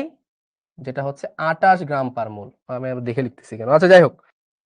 তো তোমাকে ভাই V of carbon dioxide divided by T of carbon dioxide বলে দিয়েছে। এটা আবার অনেকে V of carbon dioxide লিখে, লিখবা না। এটা কি বলে দেওয়া তোমাকে? এটা V of carbon dioxide divided by T of carbon dioxide কত? 33 centimetre cube per second. Okay, আচ্ছা 5 সেকেন্ডে কি পরিমাণ নাইট্রোজেন যাবে? তাহলে টি অফ নাইট্রোজেন কত? টি অফ নাইট্রোজেন কত? টি অফ নাইট্রোজেন হচ্ছে ভাইয়া 5। টি অফ নাইট্রোজেন হচ্ছে 5। তাহলে এই 5 সেকেন্ডে ভি অফ নাইট্রোজেন কত হবে? ভি অফ নাইট্রোজেন কত হবে এটা চেয়েছে তোমার কাছে, বুঝতে পারো? ওই জিনিস না পড়লে তুমি বইয়ের ম্যাথ খালি মুখস্থ করতা, ও এমন হইলে এমন করতে হবে, বাট তুমি এটা নিজে বুঝে বুঝে করতে পারবা কি কি দেওয়া আছে। তাহলে কার কার সম্পর্ক হবে ভাই? তুমি তোমার সেই পুরাতন ফ্রেন্ডের কাছে ফিরে যাও এখানে, তাহলে তোমার কি দেওয়া আছে? তোমার এইটা দেওয়া আর এইটা দেওয়া, তাহলে এই দুইটা ইকুয়াল ধরলেই তো তোমার কাজ শেষ রে ভাই, তাই না? তাহলে আগে কাজ করি, আমি আমার মতো করে একটু লিখি সুন্দর করে। কই গেল? এই তো চলে আসছে। তাহলে লিখো, তুমি তোমার মতো করে আগে লিখো, যে লিখো হচ্ছে R of carbon dioxide divided by R of N2। আচ্ছা উল্টা লিখি আমি, R of N2 divided by R of carbon dioxide equal কি ভাই, ইকুয়াল হচ্ছে M of carbon dioxide divided by M of N2। তাহলে আর অফ নাইট্রোজেন কি হবে ভাই, V of nitrogen divided by T of nitrogen divided by R of carbon dioxide কত হবে, R of carbon dioxide হবে V of carbon dioxide divided by T of carbon dioxide. তাহলে তুমি কাজ করবা কোনটুকু নিয়ে ভাই, তুমি কাজ করবা এতটুকু নিয়ে, তুমি কাজ করবা এতটুকু নিয়ে, ঠিক আছে। হ্যাঁ তো ব্যাপন হারই তো রে ভাই, ব্যাপন হারই তো এটা, ঠিক আছে না। তো ব্যাপন হার মানে কি, এই যে ভি বাই এটা, এটাই তো ব্যাপন হার, ভলিওমেট্রিক ব্যাপন হার। কি পড়াইলাম এতক্ষণ বাবা, এটা এটা তুমি এখন বলতেছো এটা স্যার এটা দেওয়া, এটা এটা মানেই তো এটা, এই ব্যাপন হার মানেই তো এতটুকু। ওকে,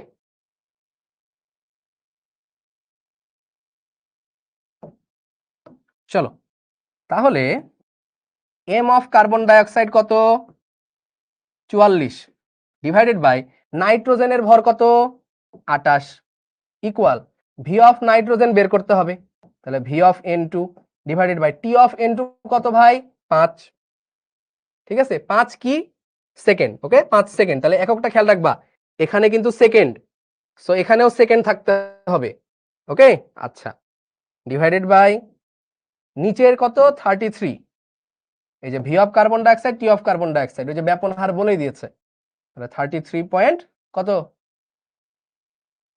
33, তাই না, শুধু 33, ওকে। তাহলে ভি অফ নাইট্রোজেন এটা কত হবে ভাই, এটার সাথে এটা গুণ হবে 33 ইন্টু রুট ওভার 44/28 ইন্টু 5, এই যে এই 5টা এই পাশে গুণ হয়ে যাবে,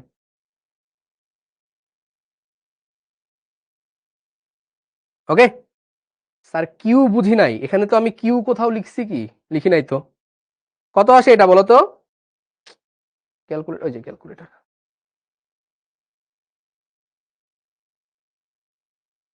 আমি তো কিউ লিখি নাই কোথাও।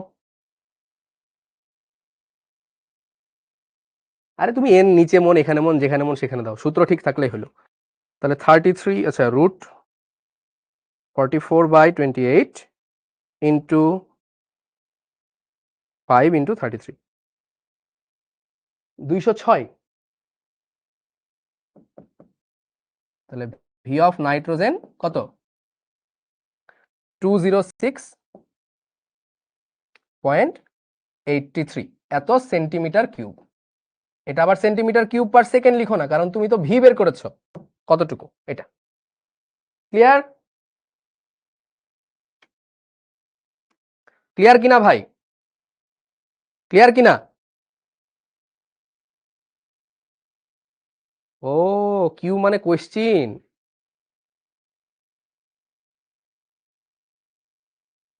মানে ও কোয়েশ্চিনই বুঝে নাই, কেন বুঝো নাই, কার্বন ডাইঅক্সাইডের ব্যাপন হার যদি এত হয় তাহলে 5 সেকেন্ডে কতটুকু নাইট্রোজেন যাবে, কারণ ওইটার ব্যাপন হার দিয়ে তুমি এটা বের করে ফেললা, খুবই সিম্পল, ক্লিয়ার।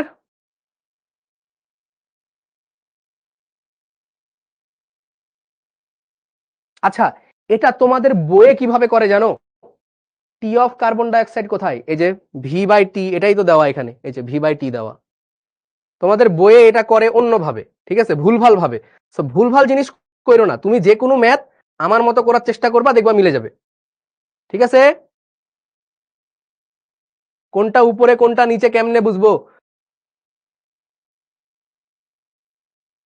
ভাই রে ভাই, এসএসসি তে যাই ভর্তি হও না, x1/x2 এটা যদি 4/3 লিখি আমি, তাহলে x2/x1 এটা কি 3/4 লিখতে পারতাম না, বলে কোনটা উপরে কোনটা নিচে কেমনে বুঝতাম।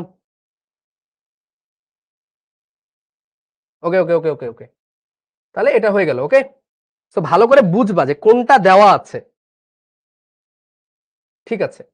তাহলে আমরা এখন যেটা করব যে আমরা একটা ম্যাথ যেটা দেখব, ওই ম্যাথটা আমি একটু লিখে দেই তোমাদেরকে, এই ম্যাথটা আমরা করব, ঠিক আছে। এই ম্যাথটা আমরা ব্রেকের পরে করব এবং এটা আমরা একটু প্র্যাকটিস প্র্যাকটিক্যালি দেখব, ঠিক আছে? তো এই ম্যাথটা একটু বোঝার চেষ্টা করো। একজন লিখছে ভাইয়া এসএসসি তে বিষয়গুলো খালি মুখস্থ করতাম, এখন রিজন সহ বুঝলাম। এক্স্যাক্টলি, মানে ভাই দেখো, জিনিসগুলো যদি তুমি রিজন সহ না বোঝো তাহলে তো আসলে লাভ নাই ভাই। এই যে এই জিনিসগুলো মানে বইয়ে এত এবড়ো থেবড়ো করে দেওয়া, ঠিক আছে? এই যে এইটাকে যে ওরা ভি লিখে, ভি বাই ভি লিখে, পরে আবার 5 দিয়ে গুণ করে বের করে, বুঝলা? তো দরকার নাই তো। তুমি একদম অ্যাকিউরেট ভাবে আমি যেভাবে করালাম এভাবে করবা, দেখবা তোমার সব ম্যাথ মিলে যাচ্ছে। ওকে, তাহলে আমরা যে ম্যাথটা এখন করব সেই ম্যাথটা হচ্ছে কোনটা? এইটা। এবং এটা আমরা ব্রেকের পরে করব। সো আমরা 5 মিনিটের একটা ব্রেক দিচ্ছি, তারপরে এই জিনিসটা আমরা প্র্যাকটিক্যালি দেখব। হ্যাঁ, যে একটা কাঁচ নলের বাম দিকের মুখে দেওয়া হলো HCl। আমি একটু আঁকি, তুমি দেখো আমার সাথে আগে, তারপরে ব্রেকে যাই। একটা কাঁচ নল, ঠিক আছে? এই কাঁচ নলের বাম দিকের মুখে দেওয়া হলো হচ্ছে তুলায় ভিজায়ে HCl দেওয়া হলো। কি, এখানে হলুদ কালারের তুলা মনে করো, এই তুলায় ভিজায়ে কি দেওয়া হইলো? HCl। HCl। আর ডান দিকের মুখে কি দেওয়া হলো? অ্যামোনিয়া। এই পাশে ডান দিকের মুখে দেওয়া হলো কি? অ্যামোনিয়া।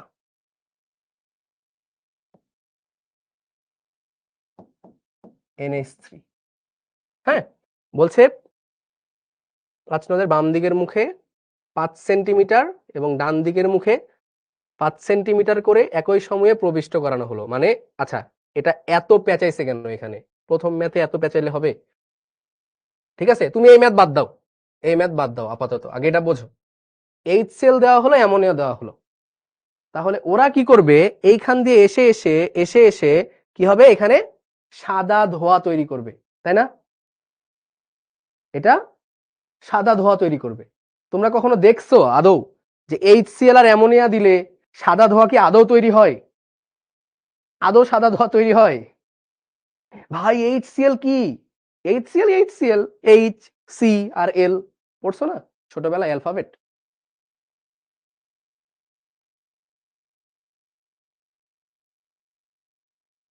ওকে, সো আমরা আসলে দেখব যে সাদা ধোঁয়া আদৌ তৈরি হয় কিনা, নাকি তোমাদেরকে ভুজুং ভাজুং দিয়ে আসা হয়েছে।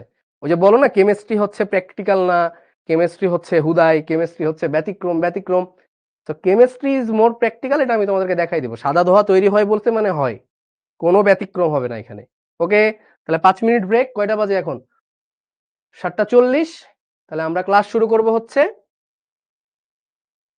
7:46 ক্লাস শুরু করব। আমি একটু সেটআপ টেটআপ গুলো সব রেডি করি। ওকে, ঠিক আছে, চলে আসিও কিন্তু, না তো কিন্তু মিস যাবে।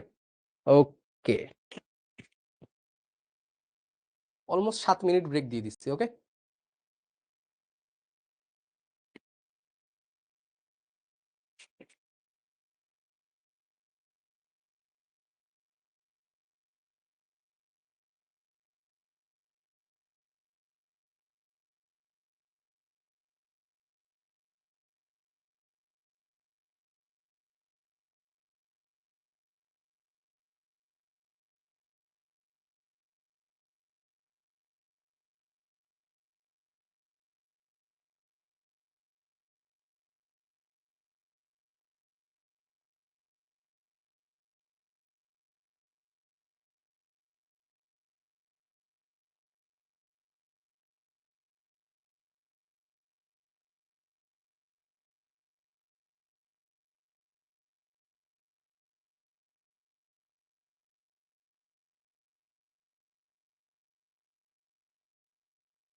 ওকে এভরিওয়ান, আমার কথা শোনা যাচ্ছে কিনা তোমরা একটু বলো।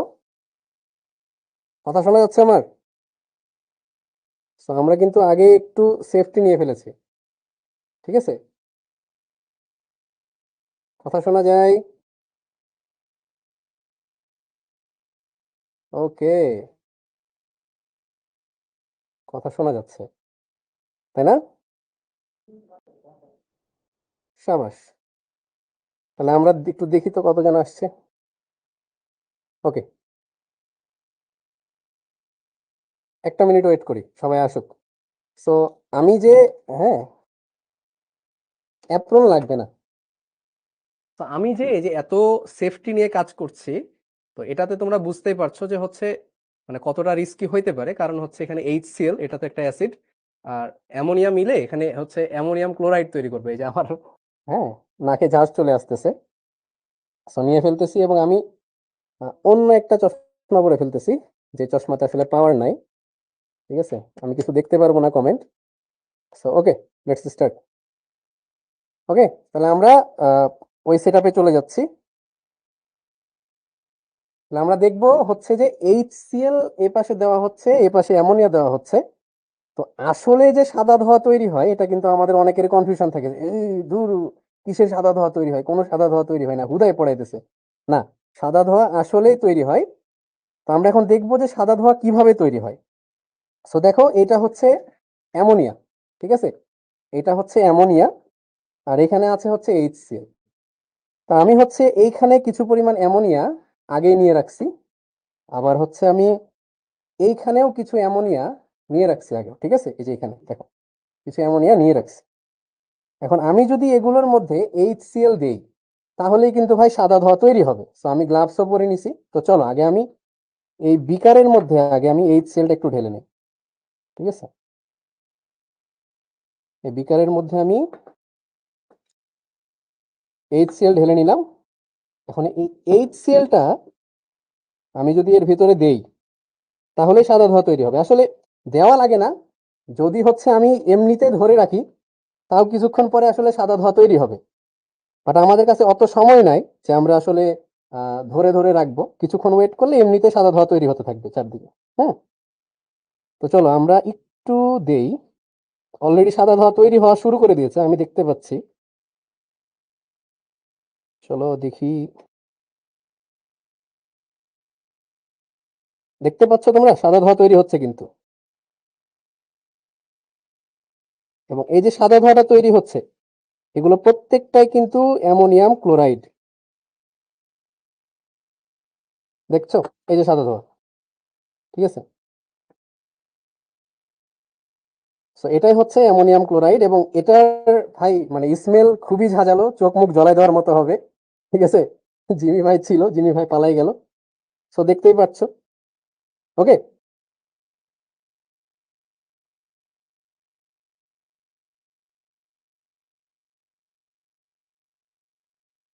ওকে। সো এটা যদি আমি টাচ নাও করাই তাও হবে।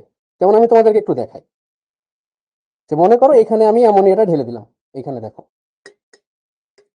এখানে আমি অ্যামোনিয়া ঢেলে দিলাম।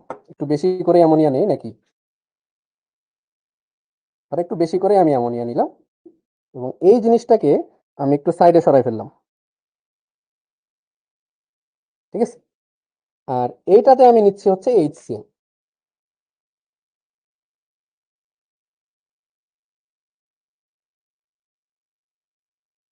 এইটাতে আমি নিচ্ছি HCl। তো যদি আমি জাস্ট এইখানে ধরে রাখি, তাহলে মোটামুটি একটু ভালো সময় ধরে রাখতে হবে এখানে। ধরে রাখলেও, এভাবে যদি তুমি ধরে রাখো, কতক্ষণ ধরে রাখতে হতে পারে আই ডোন্ট নো। হ্যাঁ, তো আমি মোটামুটি প্রায় 2 মিনিট মতো ধরে রাখছিলাম। তারপরে এখানেও আস্তে আস্তে সাদা ধোঁয়া তৈরি হওয়া শুরু করছিল, যেহেতু এখানে ধরো একটু ভ্যাকুয়ামটা বেশি, স্পেসটা বেশি, এজন্য তৈরি হইতে সময় লাগবে। তো তোমরা যদি এটা কেউ করো, তাহলে এভাবে ধরে রাখতে পারো। ধরে রাখলেও আসলে সাদা ধোঁয়া তৈরি হওয়া শুরু করবে। কারণ আসলে এই যে এখানে যে HClটা আছে, এই HCl এরও কিছুটা বাষ্প হয়ে উপরে উঠে। হ্যাঁ, অলরেডি শুরু হয়ে গেছে সাদা ধোঁয়া, দেখতে পাচ্ছ? এই যে দেখো, এই যে দেখো সাদা ধোঁয়া উঠতেছে। আমি কিন্তু মিক্স করি নাই। তোমরা এই বিকারে খেয়াল করো, এই যে, তো মিক্স না করেও কিন্তু সাদা ধোঁয়া তৈরি করা যায়। তো অনেক ভণ্ড কবিরাজ আছে, হ্যাঁ, ওরা কি করে হচ্ছে লাইক বলে যে একটু ভাই ক্যামেরাটা দিয়ে একটু সামনে। তো অনেক ভণ্ড কবিরাজ আছে, ওরা যেটা করে যে এভাবে দুইটা বিকার নেয়, পানি নেয় দুইটা, দেখায় যে দেখেন এটা একটা পানি, এটা একটা পানি। তো যদি মানে আপনার ছেলে চুরি করে থাকে, তাহলে এই পানির মধ্যে এই পানি দিলে পানিটা সাদা ধোঁয়া তৈরি হবে, এমন বলে। ঠিক আছে, দুইজন চোর যদি থাকে, তো প্রথমে কি করে পানির সাথে পানি দেয়, তো সাদা ধোঁয়া তৈরি হয় না। তারপরে যেটা করে HCl এর সাথে অ্যামোনিয়াটা দেয়, তখন কি হয়, এই যে এমনি সাদা ধোঁয়া তৈরি হয়, তখন বলে হ্যাঁ ও চোর, ও চুরি করছে। তো আসলে তোমরা এটা বুঝলা যে এটা কিছুই না, এটা আসলে দিন শেষে ওই অ্যামোনিয়াম ক্লোরাইড তৈরি হচ্ছে, বা যেটাকে আমরা নিশা দল বলি। ওকে, আমি 1 মিনিট সময় চেয়ে নিচ্ছি, 2 মিনিট, আমরা সবকিছু ক্লিন করে দিন আমি আবার ক্লাসে ব্যাক করছি।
ওকে ওকে ওকে, সো উই আর ব্যাক।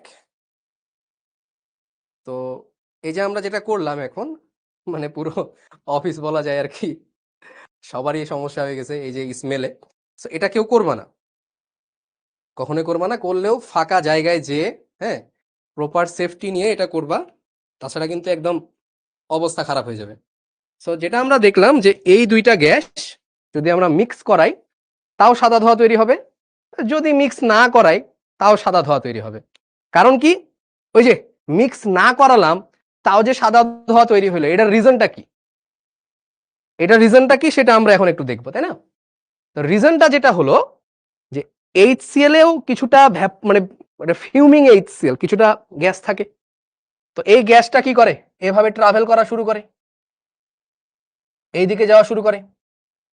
আর এই যে অ্যামোনিয়া, ওইটারও যে গ্যাসিয়াস স্টেটে যেটা থাকে, এটা এইদিকে ট্রাভেল করা শুরু করে। সাদা কালার না দিই, কারণ আমার দিন শেষে ধোঁয়াটা সাদা তৈরি হবে। তাহলে এটা এদিকে ট্রাভেল করা শুরু করে, এবং এরা যখন একটা জায়গায় এসে মিলিত হয়, ঠিক আছে, এরা যখন একটা জায়গায় এসে মিলিত হয়, তখন এখানে কি হয়? সাদা ধোঁয়া তৈরি হয়। বুঝলা? এই যে এখানে এসে এটা মিলিত হচ্ছে, এবং এইখানে যেটা হয় NH3 প্লাস HCl মিলে তৈরি হয় NH4Cl। এই NH4Cl এটাকে বলা হয় হচ্ছে নিশাদল, ঠিক আছে, বা অ্যামোনিয়াম ক্লোরাইড। অ্যামোনিয়াম ক্লোরাইড, এবং এইটারই আসলে সাদা ধোঁয়াটা তৈরি হয়। তো এই জিনিসটা তোমরা ক্লিয়ার? সো কেমিস্ট্রিতে আসলে কোনো জিনিস ভুজুং ভাজুং দিয়ে করা হয় না। It is more practical than any other subject. Okay, so এখন দেখো, এখানকার যে তোমার ম্যাথ গুলো চাই, এই ম্যাথটা খুবই ইম্পর্টেন্ট বোর্ডের পার্সপেক্টিভে, বা যে কোনো জায়গাতে এই ম্যাথ গুলো আসে। তো এই ম্যাথ গুলো যদি আমরা একটু করতে চাই, তাহলে এই ম্যাথটা একটু বুঝবা, ভালো করে বুঝবা। সো এক্সপেরিমেন্টের ঘরে ম্যাথটা যে বুঝো না, এরকম যাতে না হয়। সো ম্যাথটা বোঝার চেষ্টা করো। ধরো ধরো হচ্ছে এরকম একটা টিউবের, এই হচ্ছে টিউব। ওকে, ভালো কথা, এটা টিউব। এই টিউবের এক প্রান্তে কি দেওয়া হয়? এক প্রান্তে দেওয়া হলো হচ্ছে HCl, আর এক প্রান্তে দেওয়া হইলো হচ্ছে কি বলতো? অ্যামোনিয়া। এবং প্রশ্ন করা হয়, এই টিউবের মনে করো দৈর্ঘ্যটা দেওয়া থাকে, মনে করো এই টিউবের দৈর্ঘ্য দেওয়া আছে 100 সেন্টিমিটার। যাও, এই টিউবের দৈর্ঘ্য দেওয়া আছে 100 সেন্টিমিটার। ওকে, 100 সেন্টিমিটার। প্রশ্ন থাকে যে HCl থেকে কত দূরত্বে সাদা ধোঁয়া তৈরি হবে? সাদা ধোঁয়া তৈরি হবে। এখন ভাই, এই এক্সপেরিমেন্টটা দেখানোর একটা উদ্দেশ্য আছে। খুব ভালো হইতো যদি আমি এরকম একটা টিউব ম্যানেজ করতে পারতাম। তো আমি 3-4 দিন আগে আমি বলেছিলাম টিউবটা ম্যানেজ করতে, বাট আসলে টিউবটা পাওয়া যায় নাই। সো এটা আমাদের জন্য ভেরি আনফরচুনেট। বাট টিউবটা পাওয়া গেলে আমরা খুব সুন্দর মতো ম্যাটটা দেখতে পারতাম, যে কোথায় তৈরি হচ্ছে, কোথায় তৈরি হচ্ছে। ঠিক আছে, HCl থেকে কত দূরত্বে কি হয় বলো? সাদা ধোঁয়া তৈরি হবে। ওকে, আচ্ছা, তো চলো এখন দেখো, প্রথমে তোমাকে জানতে হবে যে সাদা ধোঁয়াটা কোথায় তৈরি হইতে পারে। তো তুমি ধরো, একটা ধরে নাও, যে ধরলাম আমি এইখানে সাদা ধোঁয়া তৈরি হবে, এইখানে সাদা ধোঁয়া তার তৈরি হচ্ছে, ঠিক আছে, এখানে সাদা ধোঁয়া তৈরি হচ্ছে, কথার কথা। তাহলে এই যে সাদা ধোঁয়া যেখানে তৈরি হচ্ছে, তাহলে HCl কত দূর আসলো? তার মানে HCl আসতে পেরেছে এখান থেকে এত দূর, তাই না? তাই কিনা? আর অ্যামোনিয়া আসতে পেরেছে এখান থেকে এত দূর। যখন এই দুজন আসছে, তখন এখানে মিক্স হয়েছে, সাদা ধোঁয়া তৈরি হয়ে গেছে, তাই না? তাহলে HCl এখান থেকে এত দূরে আসছে। হ্যাঁ, মিজানুর রহমান বলছে কবে দেখানো হবে জাদু? মানে ওর প্রতি এতটা জাদু করা হয়েছে যে ও জাদু দেখতেই পায় না, ঠিক আছে।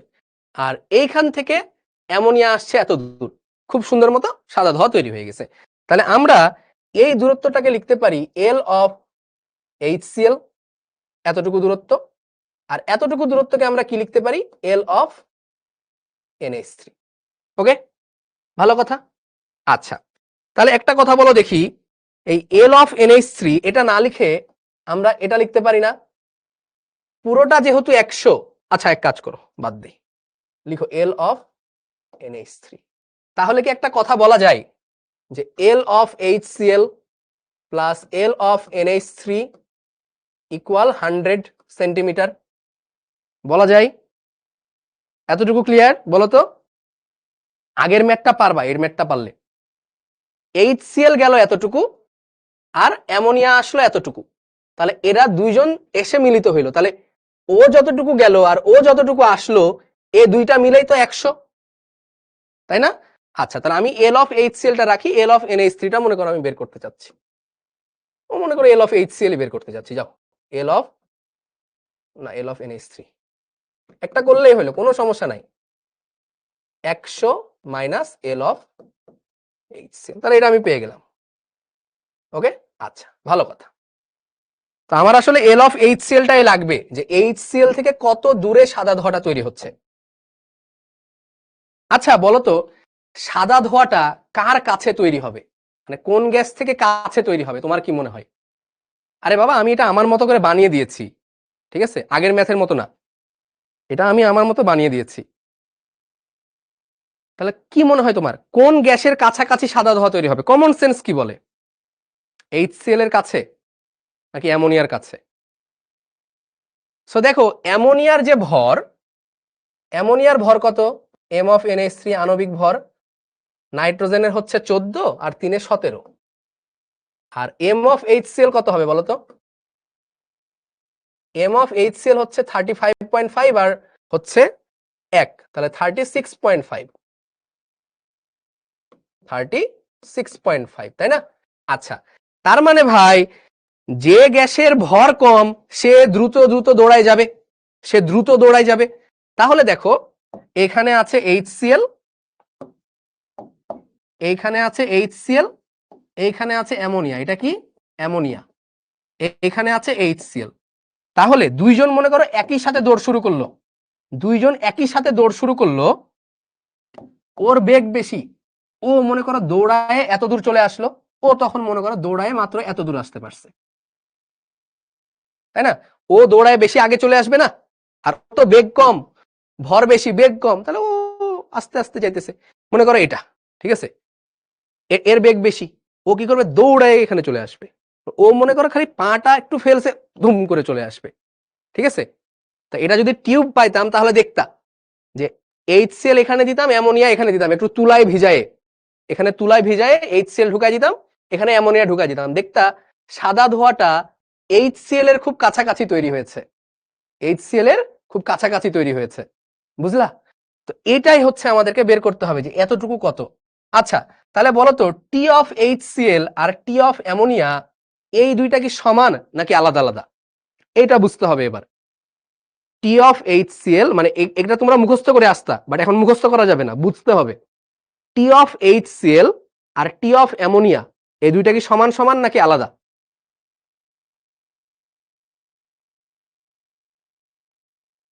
আমি এখানে মিশ্র অ্যান্সার দেখছি, একজন বলছে সমান সমান, একজন বলছে আলাদা, মানে অনেকে বলছে সমান, অনেকে বলছে আলাদা, বাট এখানে কিন্তু সময় একই। কারণ কি দেখো, মনে করো এই যতক্ষণে এখানে আসবে ও ততক্ষণে এখানে চলে আসছে, মানে দুইজনের সময় একই, একই সময়ে একজন বেশি দূরে যাচ্ছে আর একজন কম দূর আসতেছে, মানে দুইজন একই সময়, মানে সময় নিয়ে ট্রাভেল করছে, একজন বেশি দূর চলে যাচ্ছে, একজন কম। একই সাথে শুরু করেছে যাত্রা, একই সাথে যাত্রা শুরু করেছে, এখানে এসে মিলিত হয়েছে, তার মানে দুইজনের সময় কিন্তু একই, দুইজনের সময় একই, ঠিক আছে। তার মানে আমি বলতে পারি টি অফ HCl, ঠিক আছে, আর টি অফ NH3, তার মানে আমি এটা বলতে পারি যে টি অফ HCl ইকুয়াল হচ্ছে টি অফ NH3। দুইজন একই সময় নিয়েছে, কিন্তু দূরত্ব আলাদা আলাদা হবে, কিন্তু দূরত্বটা আলাদা আলাদা হবে। ওকে, আচ্ছা, তাহলে আমার এখন বের করতে হবে এই এল। তার মানে এটা কোন ফ্লোরেটে পড়বে বলো দেখি, কোন ফ্লোরেটে আমি ফেলবো এটাকে? লেন্থ ফ্লোরেট, ভলিউমেট্রিক ফ্লোরেট নাকি mass flow rate? Length flow rate, volumetric flow rate নাকি মাস ফ্লোরেট, কোন ফ্লোরেটে ফেলবো? এটা অবভিয়াসলি লেন্থ ফ্লোরেটে পড়বে, তাই না? Length floret. তো তুমি কি পড়ে আসছো, তুমি পড়ে আসছো মনে করো R of HCl divided by R of ammonia equal root over, তোমার তো ঘনত্ব দেয় নাই, তো আণবিক ভর তো তুমি জানো, তাহলে M of NH3 divided by M of HCl equal কি হবে, R অফ HCl মানে L of HCl divided by T of HCl divided by R NH3 মানে কি, L of NH3 divided by T of NH3। তো যেহেতু তোমার এই time আর এই টাইম সমান, তাহলে এটা আর এটা কাটাকাটি হয়ে যাবে, কাটাকাটি হয়ে গেল। এই কাটাকাটি করে তোমার বইয়ে ফর্মুলাটা লেখা থাকে, ডিরেক্ট লেখা থাকে যে L of HCl divided by L of ammonia, এটা ডিরেক্ট লিখে দেওয়া থাকে, বাট তোমাকে এটা বুঝে কাটাকাটি করে লিখবা, তাহলে ভালো হয়। ওকে, তাহলে তোমার এখন ফর্মুলা হয়ে গেল এটা ইকুয়াল এইটা, তাহলে root over M of NH3 divided by M of HCl equal L of HCl divided by L of NH3। তাহলে বলো তো ভাই এম অফ NH3 কত? সবই তুমি জানো এখন। এম অফ NH3 হচ্ছে 17, এম অফ HCl হচ্ছে 36.5 ইকুয়াল এল অফ HCl, রেখে দাও এল of HCl। L of NH3 কত? এল অফ NH3 হচ্ছে 100 minus L of HCl। Equation একটা, আননোন একটা, এমনিতে পেরে যাবা। ঠিক আছে, তাহলে এটা ক্যালকুলেট করতে পারবা? এই বলো, এটা তোমরা ক্যালকুলেট করতে পারবা নাকি পারবা না? পারা উচিত, পারা উচিত। চলো আমরা এটা ক্যালকুলেট করি।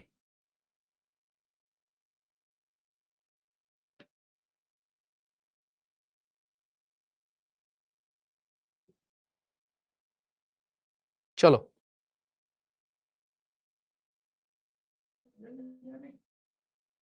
ওকে,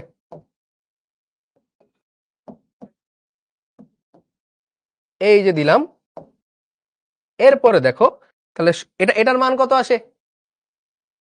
এটার মান কত আসে? অনেকের আবার করে দেওয়া লাগবে, তো করে দেই, চলো সমস্যা নাই, তো উল্টাই দাও জিনিসটা। তাহলে 100 minus L of HCl divided by L of HCl equal root over 36.5 divided by root 17। কত আসে এটা? Root over 36.5 divided by 17, 1.46। তাহলে 100 minus L of HCl equal, এটা গুণ হয়ে গেলে 1.46 এল অফ HCl। এইটা এ পাশে যে যোগ হয়ে যাবে, তাহলে 2.46 এল অফ HCl ইকুয়াল কত? 100। তাহলে এল অফ HCl হচ্ছে 100 ডিভাইডেড বাই 2.46, 40.65 এত সেন্টিমিটার। এই হচ্ছে অ্যান্সার। সাবাস। তার মানে তোমার এই যে এইখান থেকে কি হবে? এতটুকু হবে কত? 40.65, আর এতটুকু হবে হচ্ছে কত বলতো? 59, তাই না? 59 পয়েন্ট কত? 35। তার মানে দেখো HCl থেকে কাছেই ধোঁয়াটা উৎপন্ন হচ্ছে, HCl থেকে কাছেই ধোঁয়াটা উৎপন্ন হচ্ছে। পারবা? মানে ফিলিংস আসছে? এটা তো এতদিন তো মুখস্থ করতা যেভাবে হোক, ঠিক আছে? উল্টাইলাম আমার ক্যালকুলেশনের সুবিধার্থে, তুমি তোমার মতো করতে পারো। আমি আমার ক্যালকুলেশনের সুবিধার জন্য উল্টাই ফেললাম। সো জিনিসগুলোকে ফিল করা যাচ্ছে কিনা তাই বলো। আর ফিল না করা গেলে আসলে কোনো লাভ নাই, তুমি সারা জীবন পড়ে যাবা, হইল না।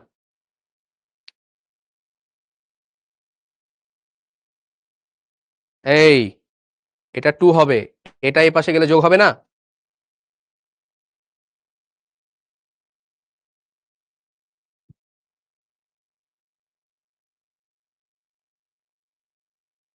ক্লিয়ার?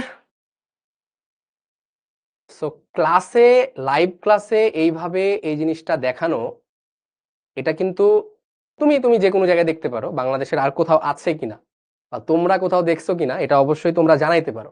ঠিক আছে, সো এই যে এত খাটনিগুলো করতেছি, কেন করতেছি? মানে আমি যদি এটা নর্মালি পড়াই দিতাম, আমার তো লাভ হইতো। আমার এর আগে ধরো প্রিপারেশন নেওয়া লাগতো না, সেফটি প্রিপারেশন নেওয়া লাগতো না, এখানে যে অনেকগুলো লোক কাজ করতেছে, ঠিক আছে, ওনাদের এত হেসেল পোহানো লাগতো না, হ্যাঁ, বা আমারও এই যে এত খাটাখাটনি করা লাগতো না। সো এই যে এতগুলো কাজ আমি করতেছি বা আমরা এতগুলো খাটাখাটনি করতেছি জাস্ট তোমাদের জন্য, শুধুমাত্র তোমাদের জন্য, ঠিক আছে? এবং আমার একটা ইচ্ছা হচ্ছে যে আমি যখন থেকে পড়ানো শুরু করি, আগে আমি ফিজিক্স পড়াইতাম, তারপরে আমি কেমিস্ট্রিতে আসি।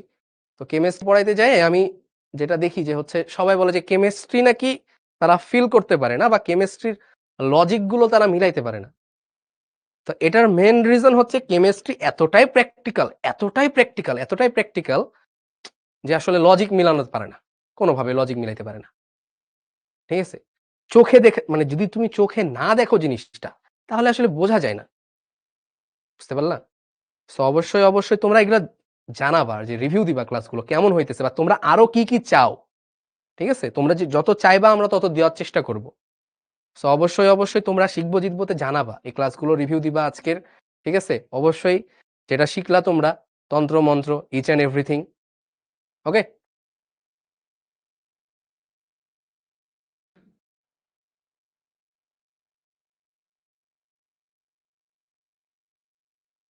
ইন্ডিয়াতে আছে তো ফিজিক্স ওয়ালাতে দেখা, আমি তো একবারও বলি নাই যে ইন্ডিয়াতে নাই, বাংলাদেশে নাই, তাই বলছি। বাংলাদেশেও এটা দেখানো হয় বাট লাইভ ক্লাসরুমে দেখানো হয় না, ওকে? সো দেখো এই ম্যাথ যদি তুমি পারো, এই ম্যাথটা একটু বুদ্ধি খাটায় এবার চেষ্টা করো তোমরা। এই ম্যাথটা আমি তোমাদেরকে হোমওয়ার্ক দিলাম, এই ম্যাথটা তোমাদেরকে হোমওয়ার্ক দিলাম, HW এটা দিলাম হোমওয়ার্ক, ওকে? সো জাস্ট এখানে একটু বুদ্ধি খাটানোর আছে। এত দীর্ঘ কাঁচ নলের 5 সেন্টিমিটার এবং 5 সেন্টিমিটার করে একই দিকে প্রবিষ্ট করানো হইলো, এইটা একটু তোমরা বুঝে শুনে কইরো, ওকে? মানে এখান থেকে 5 সেন্টিমিটার দূরে তুলাটা রাখা হয়, এখান থেকেও 5 সেন্টিমিটার দূরে তুলোটা রাখা হয়, ওকে? এটা এখানে টার্নিং পয়েন্ট। সো এটা একটু স্ক্রিনশট নিয়ে নাও, এটা হচ্ছে হোমওয়ার্ক, ওকে?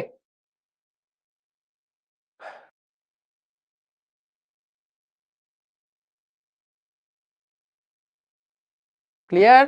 ওকে। সো আর একটা কনসেপ্ট আমি দেখাবো, এতদূর ক্লিয়ার কিনা বলো? আর একটা কনসেপ্ট দেখাবো, হ্যাঁ? এই ম্যাথটা তোমরা পারবা। বাতাস প্রবাহিত হয় সে সময়ে ওই ছিদ্র দিয়ে কি পরিমাণ হাইড্রোজেন যাবে, ঠিক আছে? এই যে ভি দেওয়া আছে, ভি দেওয়া আছে, ঠিক আছে? সো এটাও তোমাদের আমি হোমওয়ার্ক দিচ্ছি, এটাও তোমরা পারবা, এটাও পারবা, না পারলে আমি করে দিব। এটার ফর্মুলা কি হবে বুঝতেই পারছো, তাই না? যে R1/R2 equal √M2/M1 equal V1/T1 equal V2/T2, এই ফর্মুলা দিয়ে হবে এই ম্যাথ, ঠিক আছে? কারণ কি, এই যে আয়তন দেওয়া আছে, আয়তন দেওয়া আছে, ঠিক আছে? এবং দেখো বলে দেওয়া আছে একই সময়ে, মানে সেই সময়ে, মানে একই সমান সময়ে, তার মানে এখানে T1 ইকুয়াল টু T2 হবে, ঠিক আছে? তাহলে এটা তোমরা করে ফেলতে পারবা, এটাও কি হোমওয়ার্ক, ওকে?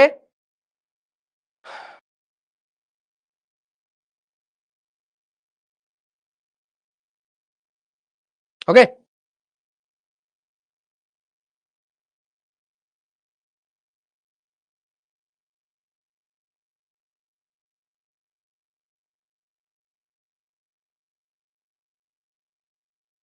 ক্লিয়ার?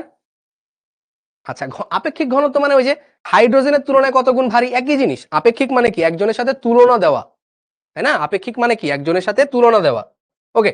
তাহলে আমি তোমাদের এখন একটা জিনিস শেখাবো, ওই জিনিসটা একটু ভালো করে দেখবা। লিখো, অজানা কোনো গ্যাসের পারমাণবিক ভর নির্ণয়, খুবই ইম্পর্টেন্ট। অজানা গ্যাসের, হ্যাঁ, আণবিক ভর নির্ণয়, আণবিক ভর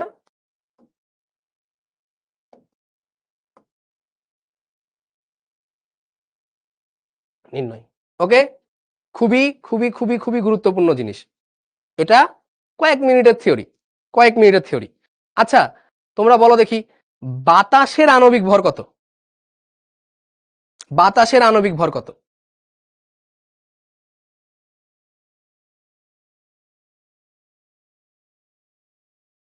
বলো।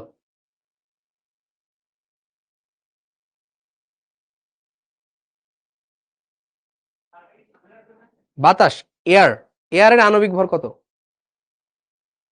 28.4 একজন বলছো। সো 29-এর কাছাকাছি, দ্যাটস গুড। 28.8 বা 28 পয়েন্ট সামথিং, মানে 29-এর কাছাকাছি, এখন এই যে বাতাসের আণবিক ভর কিভাবে আমি মাপবো? এয়ার, বাতাসের এয়ারের আণবিক ভর, এয়ারের আণবিক ভর।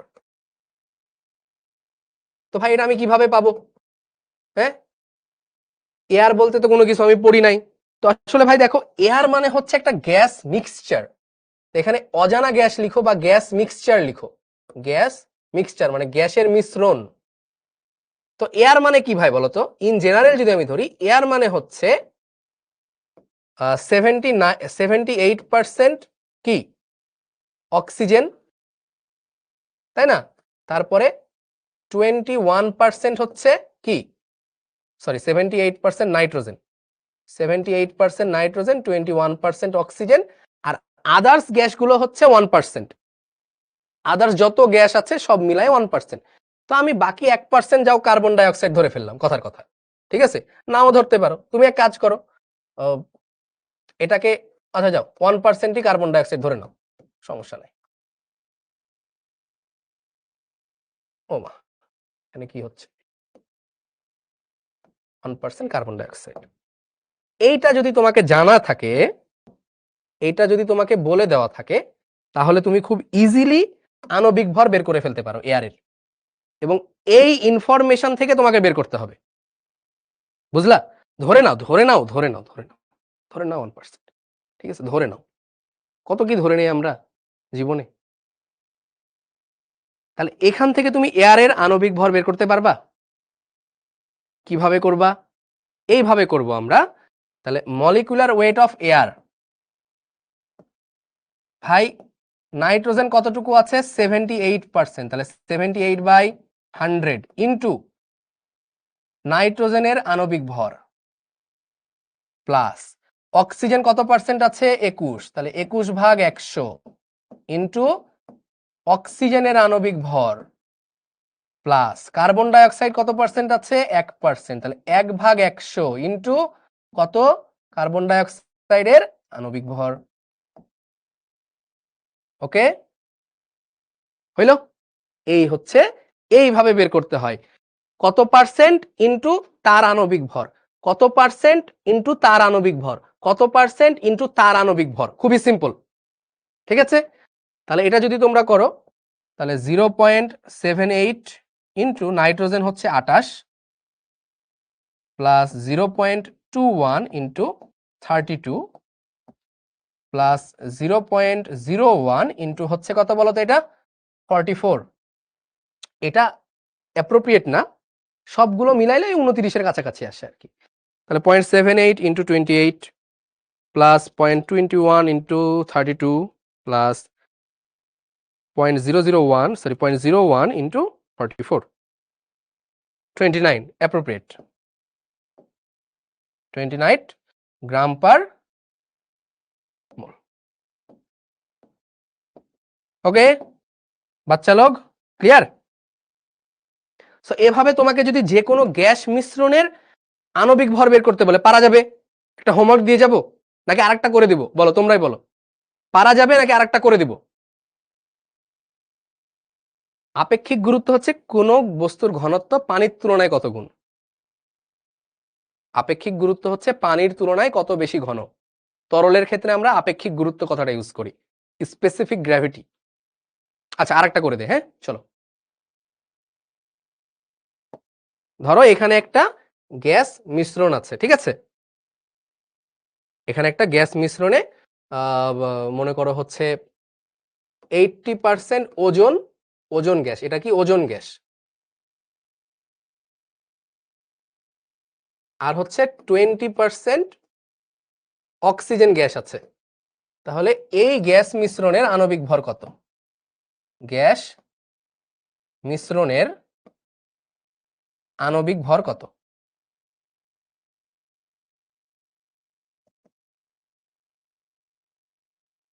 বলো, সহজ।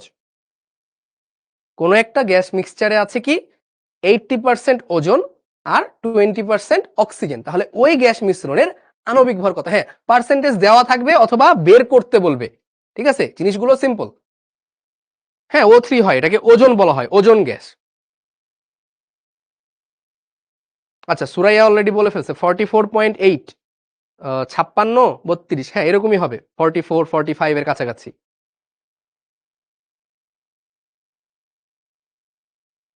ওকে না? ওকে, তাহলে কিভাবে বুঝবো ভাই O3? তাহলে বলো তো এম অফ O3 এটা কত? এম অফ O3 হচ্ছে 16 গুণ 3 মানে 48, আর এম অফ O2 কত হবে? 32।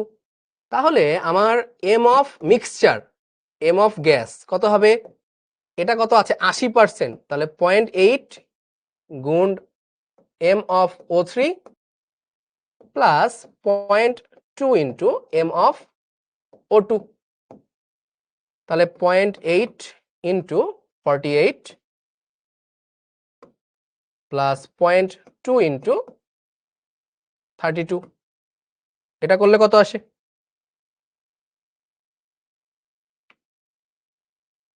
0.8 ইন্টু 48 প্লাস 0.2 ইন্টু 32, 44.8।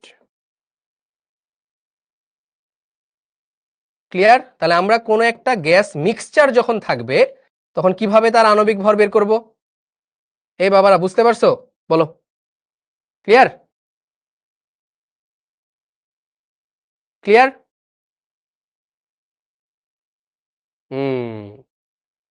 ক্লিয়ার। তাহলে একটা হোমওয়ার্ক দেই এবার, হোমওয়ার্কটা একটু ঘুরাই দিব, ঠিক আছে?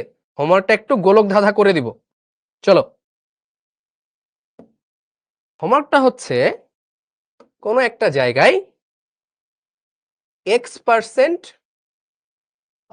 আছে হচ্ছে অক্সিজেন, ঠিক আছে, আর Y% কি? আচ্ছা, ওকে ওকে ওকে ওকে, যাই হোক এটা X% Y% দিবই না, এখানে আছে oxygen plus nitrogen gas mixture, এবং বলে দিয়েছে প্রশ্ন গ্যাস মিশ্রণের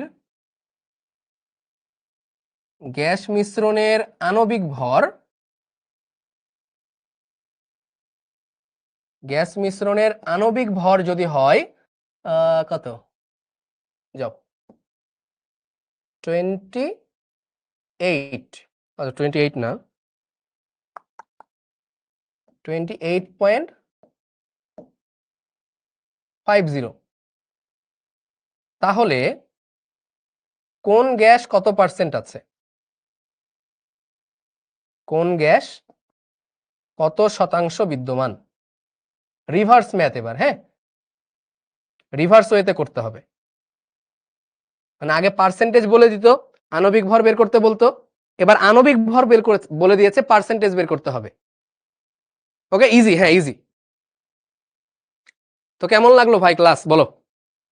গ্রাহামের ব্যাপন সূত্র, তোমাদেরকে আমি একটা কথা বলি যে আমি এই যে পড়িয়ে যাচ্ছি এরপরে তোমাকে নিজে কিন্তু পড়তে হবে, হ্যাঁ এই যে তোমাদের আরেকটা ক্লাস আছে এরপরে, আমি তোমাদের ডিলে করে দিচ্ছি হয়তো, বাট আমি তোমাদেরকে লাস্ট একটা কথা বলি, আমি তোমাকে যতই পড়াই না কেন, আমি যতই তোমাকে এক্সপেরিমেন্ট করাই না কেন, আমি যতই তোমাকে ধরে ধরে প্রত্যেকটা ম্যাথ করাই না কেন, তুমি কখনোই ভালো করতে পারবা না যদি না তুমি নিজে না পড়ো। আমি এই ক্লাস করাইলাম, এই ক্লাসের প্রত্যেকটা ম্যাথ তোমাকে আবার নিজে নিজে করতে হবে, খাতা কলমে করতে হবে, ঠিক আছে?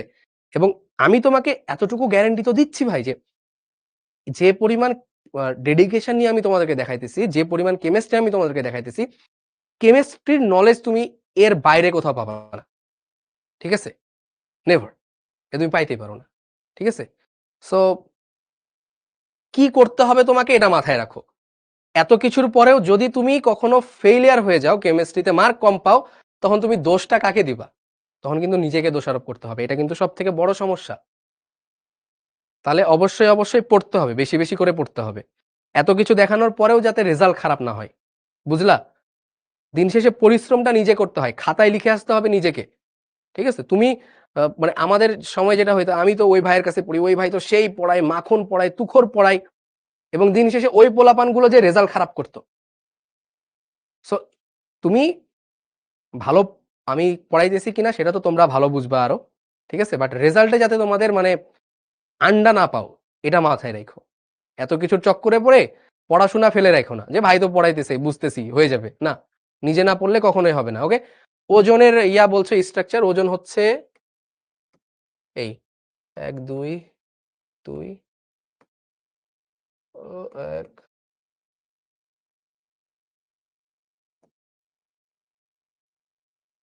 এ প্লাস মাইনাস, এটা হচ্ছে ওজন।